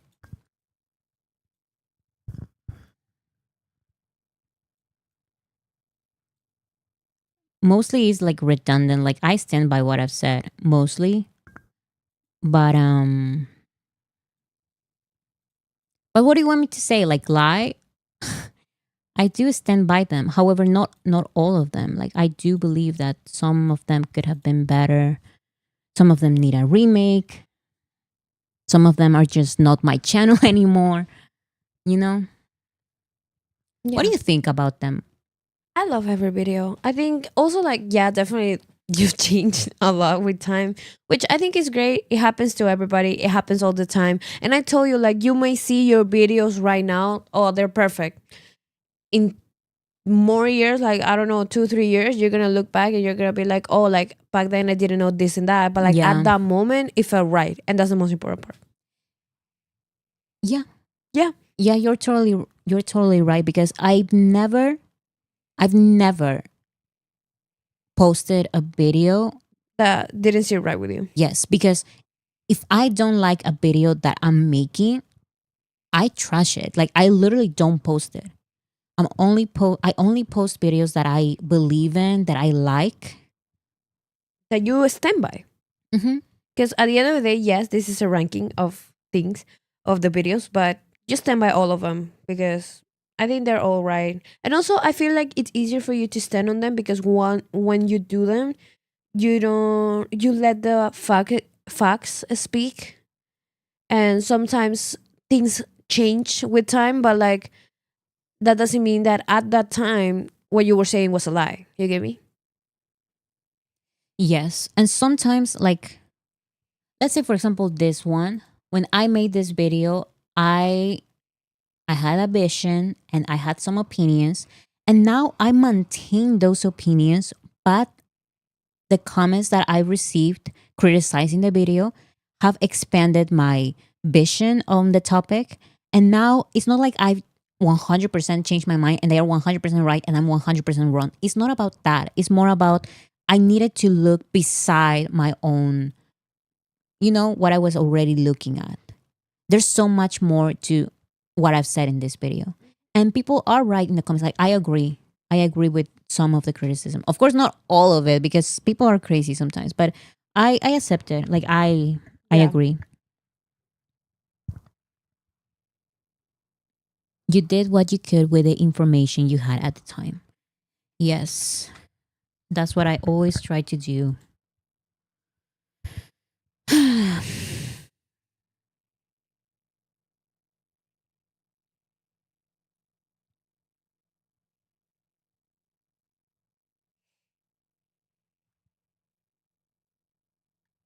Also, some of your videos are from like 3 years ago, so that's fine.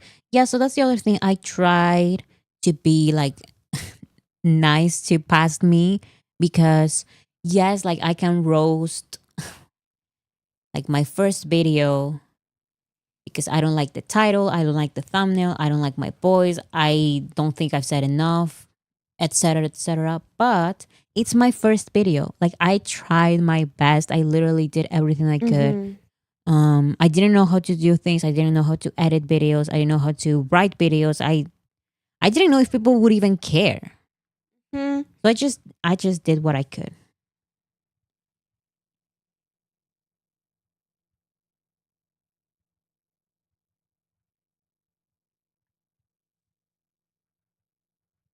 I think they're great.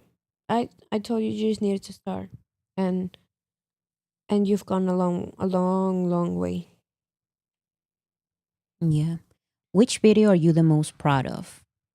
I have a playlist of my favorite videos because it works like motivation. Where is it? Here, my favorites. Let's see the playlist. Okay, so this video, I love this video so much. I don't know why, but BTS for the history books. sorry, BTS pictures. I cry with that video. BTS pictures for the history books. It was just so emotional for me to make because it's the sometimes yes videos are like fun and important and emotional. Like you can watch a BTS video of them reacting to their first Grammy nomination and it's emotional and all of this. But sometimes pictures are just as beautiful the more you look into them. Like sometimes I look at a picture like for minutes trying to analyze and overanalyze everything. It's just so beautiful. And I love these pictures. It's not like it doesn't have like a ton of views. Actually, it has very, very few, but I literally don't care. I love this video because I love these pictures. I do think they're historical. Yeah, I do think they're so beautiful. I do believe they belong on the history books. Yeah. That the leader picture got me so emotional. Yeah, like do you remember this video? Yeah, I remember because it really moved me. Like I told you, I think I tear up at the end. Like I was like this picture so is beautiful. it's not just BTS like in a line. Like it's not just that. Like it's so much more. Or like when they recreated like the 7 years of BTS. Historical. Years of hard work to climb from the very bottom to the top of the like all of their history in one picture. Yeah. All of their history. 7 years in one picture. Like it was great. Yeah. I love that video. Oh, it looks so cute. And then the BTS paved the way. Why is it so hard to accept it? I really like that video as well. The editing is from so long ago, so I don't love the editing, but I loved all the work that I put into it. I love everything I've said. Like I collected so many clips and so many videos and so many interviews from all of these different K-pop groups and artists talking about BTS paving the way. And I think I did a good job because there are four main arguments about BTS against BTS paving the way. Number one, the second generation paved the way. I talk about it. Number two, Psy paved the way. I talk about it. Where is it? Number three, BTS only paved the way for the American market. Wrong. I talk about it. And finally, BTS paved their own way. Each group paved their own way. Wrong. I talk about it. And finally, BTS closed the way.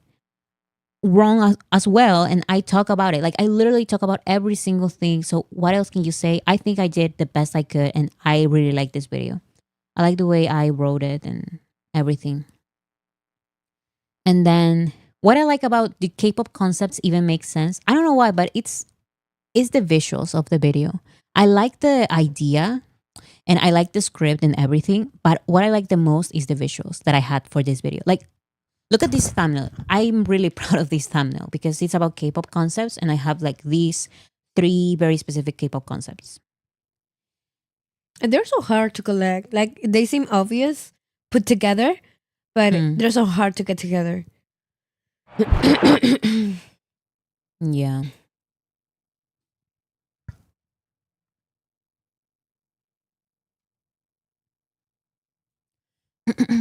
Like look at this. Like I was so proud of this. It's small stuff, but I really like the graphics for this one. Like the visuals. I don't know. The editing. I really like the editing for this one. Yeah. So this playlist has my favorite videos.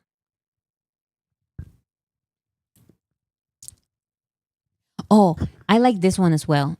Nothing Can Stop Them, the inevitable success of BTS comeback. I love this thumbnail. This thumbnail is inspired by an actual magazine. So I had so much fun doing that thumbnail, and I love that video. Oh, that's cute. Yeah. And also, did I say the story about this thumbnail? This thumbnail with Megan Thee Stallion, I made that thumbnail in 2022, and this video is from 4 months ago. I made this thumbnail so long ago because when I found the BTS guys looking up, like surprised, I was like, that is such a good picture for a thumbnail. Do you remember when I made this? Years ago. Yeah, I remember it. And then I found the perfect picture that can go with with the BTS picture as well, which was Megan Thee Stallion doing the exact same expression, looking up. And she looks like she's next to BTS, but no, it's two completely different occasions. Like BTS is doing this for a commercial, and Megan Thee Stallion is on stage. Like these are completely different scenarios. But I thought they look so like same quality, and the outfits even much. Yes. So Well, I made the outfits match. Oh. Megan is actually wearing pink, but then I said BTS cannot be wearing green because in the actual commercial they are wearing green. So I changed the color of the clothes to match Megan's. yeah, you edit a lot. Yes. And yeah.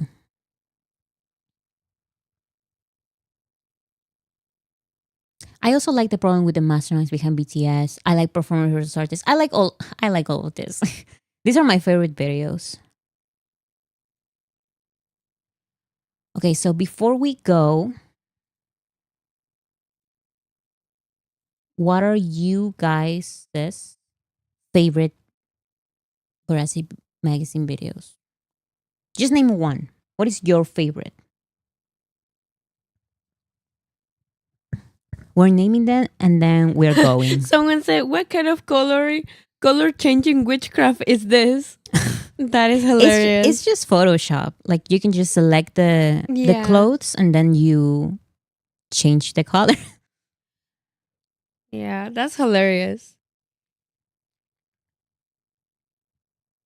K-pop without the K. I have an interesting fact about that. That video was edited by my sister. Yay! My I edited that one a little bit, half of the work. My sister edited the K-pop without the K one. That's the only one though. Yeah. I mean, I told you what to do, but you follow all the instructions and I'm so proud of you. Yes, because I'm very bad at technology. That's another fan fact. Yeah. Boy bands are coming back. Boy bands coming back. I like that video as well. It's just like my little boys, the thumbnail, the crazy, all of those kind of stuff. But I like it as well. How BTS's teamwork makes the dream work. I love that video as well. I like that video. Yeah, that's a great video. Yeah. BTS paved the way. Yeah, it's one of my favorites too. Why the music industry is terrified of BTS? We already talked about that. I don't talk about that video. I don't dislike it. It's just that I cannot watch it back. That's fine. It happens. BTS are rock stars. Yes. Thank you. Like that was one of my favorite videos. That was one of the best ones. Yeah. 2 views. I don't care. It was worth it. Yeah. The guide. I'm also very proud of the guide. The guy was great. The trendsetters was great. I had a lot of fun with that. What was the trendsetters? Oh, part 1 and part 2. Those are so old. And also the editing is so bad. And not only that, but my screenshots are everyone likes him. Stop it. I'm sorry. But if you go back to the BTS are trendsetters, trends BTS has created and part 2 as well, you can look at the screenshots. Everything is in Spanish. And I was like, oh my God, I forgot. Oh my goodness. I forgot. You did? So it says instead of like 1 hour ago, it says like una hora. Hace una hora. Hace una hora. And it's so confusing sometimes. But anyways, you can still understand the video. BTS paved the way video. I like the video as well. I can watch that video. The way I treat my videos is, can I watch it back and not feel embarrassed, or I just can't watch it? That video I can watch, so I like it. You know? Yeah. We all get to learn Spanish. BTS moments for the history books. Oh, I cannot watch that video back. Why not? Because that is the most viewed video on my channel. Wow. Yeah. And I love it because it's like, it just proves that the best way to just armies care about one thing only, BTS. Because people keep saying you're using this artist in the thumbnail to get attention. Guess what?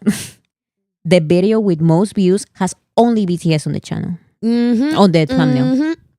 Only so if BTS. you were to do that like as a strategy, you would be dumb because the right strategy would be use only BTS. Yeah. Yeah, but that video, I just don't like the way I made it. I think I should make a new video with BTS moments for the history books. Oh yeah, I don't oppose to that, but I really like that video too. Oh. I like the idea. It was your idea. Remember? The BTS moments for the history books. Or was it my idea and I told you? I think it was yours. Oh, okay. A lot of your videos are sometimes random things I tell you, like I go to Bora and say like, you know what? I think this and this and that. And Yeah. I'm like, actually, let me make a video about it. Yeah. BTS is the best. That one, I didn't include it here, but because I did not receive hate, I received like, so that's it. Oh. I made that video.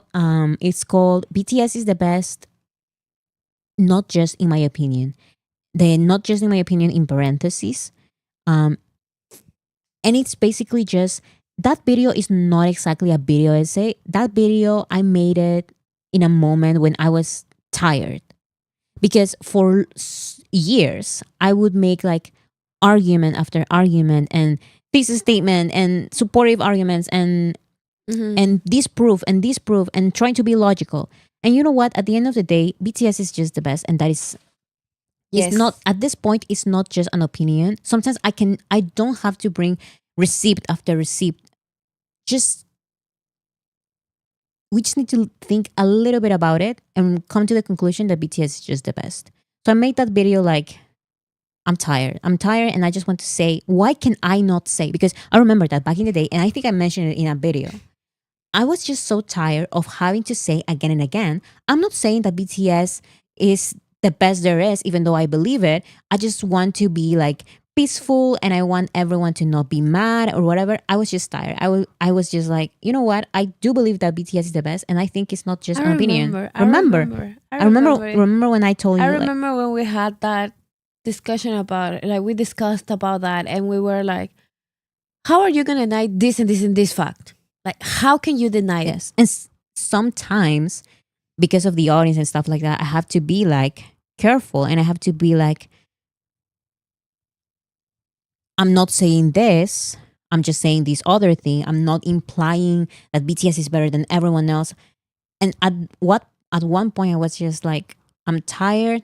I am saying it. BTS is the best. I do believe they are the best, and that should not be controversial because it's pretty obvious. It's pretty obvious. I don't know. They hated Jesus for saying the truth. It happened. The I miss BTS's old sound excuse was great. You know what? I really, really like that video. I hate that I couldn't fix the audio. You can only listen to the video from one side of the headphones, and the other side is just muted. I hate that happened in that video, in that one specific video that I really like. So annoying. I really like it, but the audio is messed up. And I couldn't fix it. There's no way to fix it. I could have re-uploaded it, but at that time, it was just too late. So many people have watched it already. It is 2 a.m. in my country. Okay, let's go to sleep now. Bye, everyone. Thank you so much.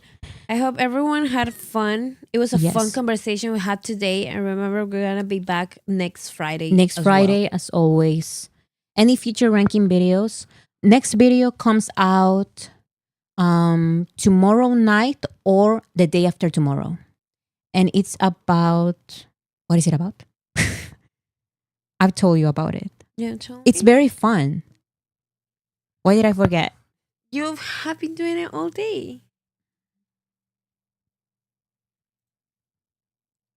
Oh, unsolved mysteries. Guys, it's so much fun. It's so much fun. It's BTS unsolved mysteries we just that gotta keep me know. up at night. And I'm going to try to solve them. It's very, very fun, I swear. All right. Bye, everyone. Bye, everyone. Have a good night or good day or good evening or whatever it is. Yes. Bye. Bye, guys. Thank you so Thank much. Thank you.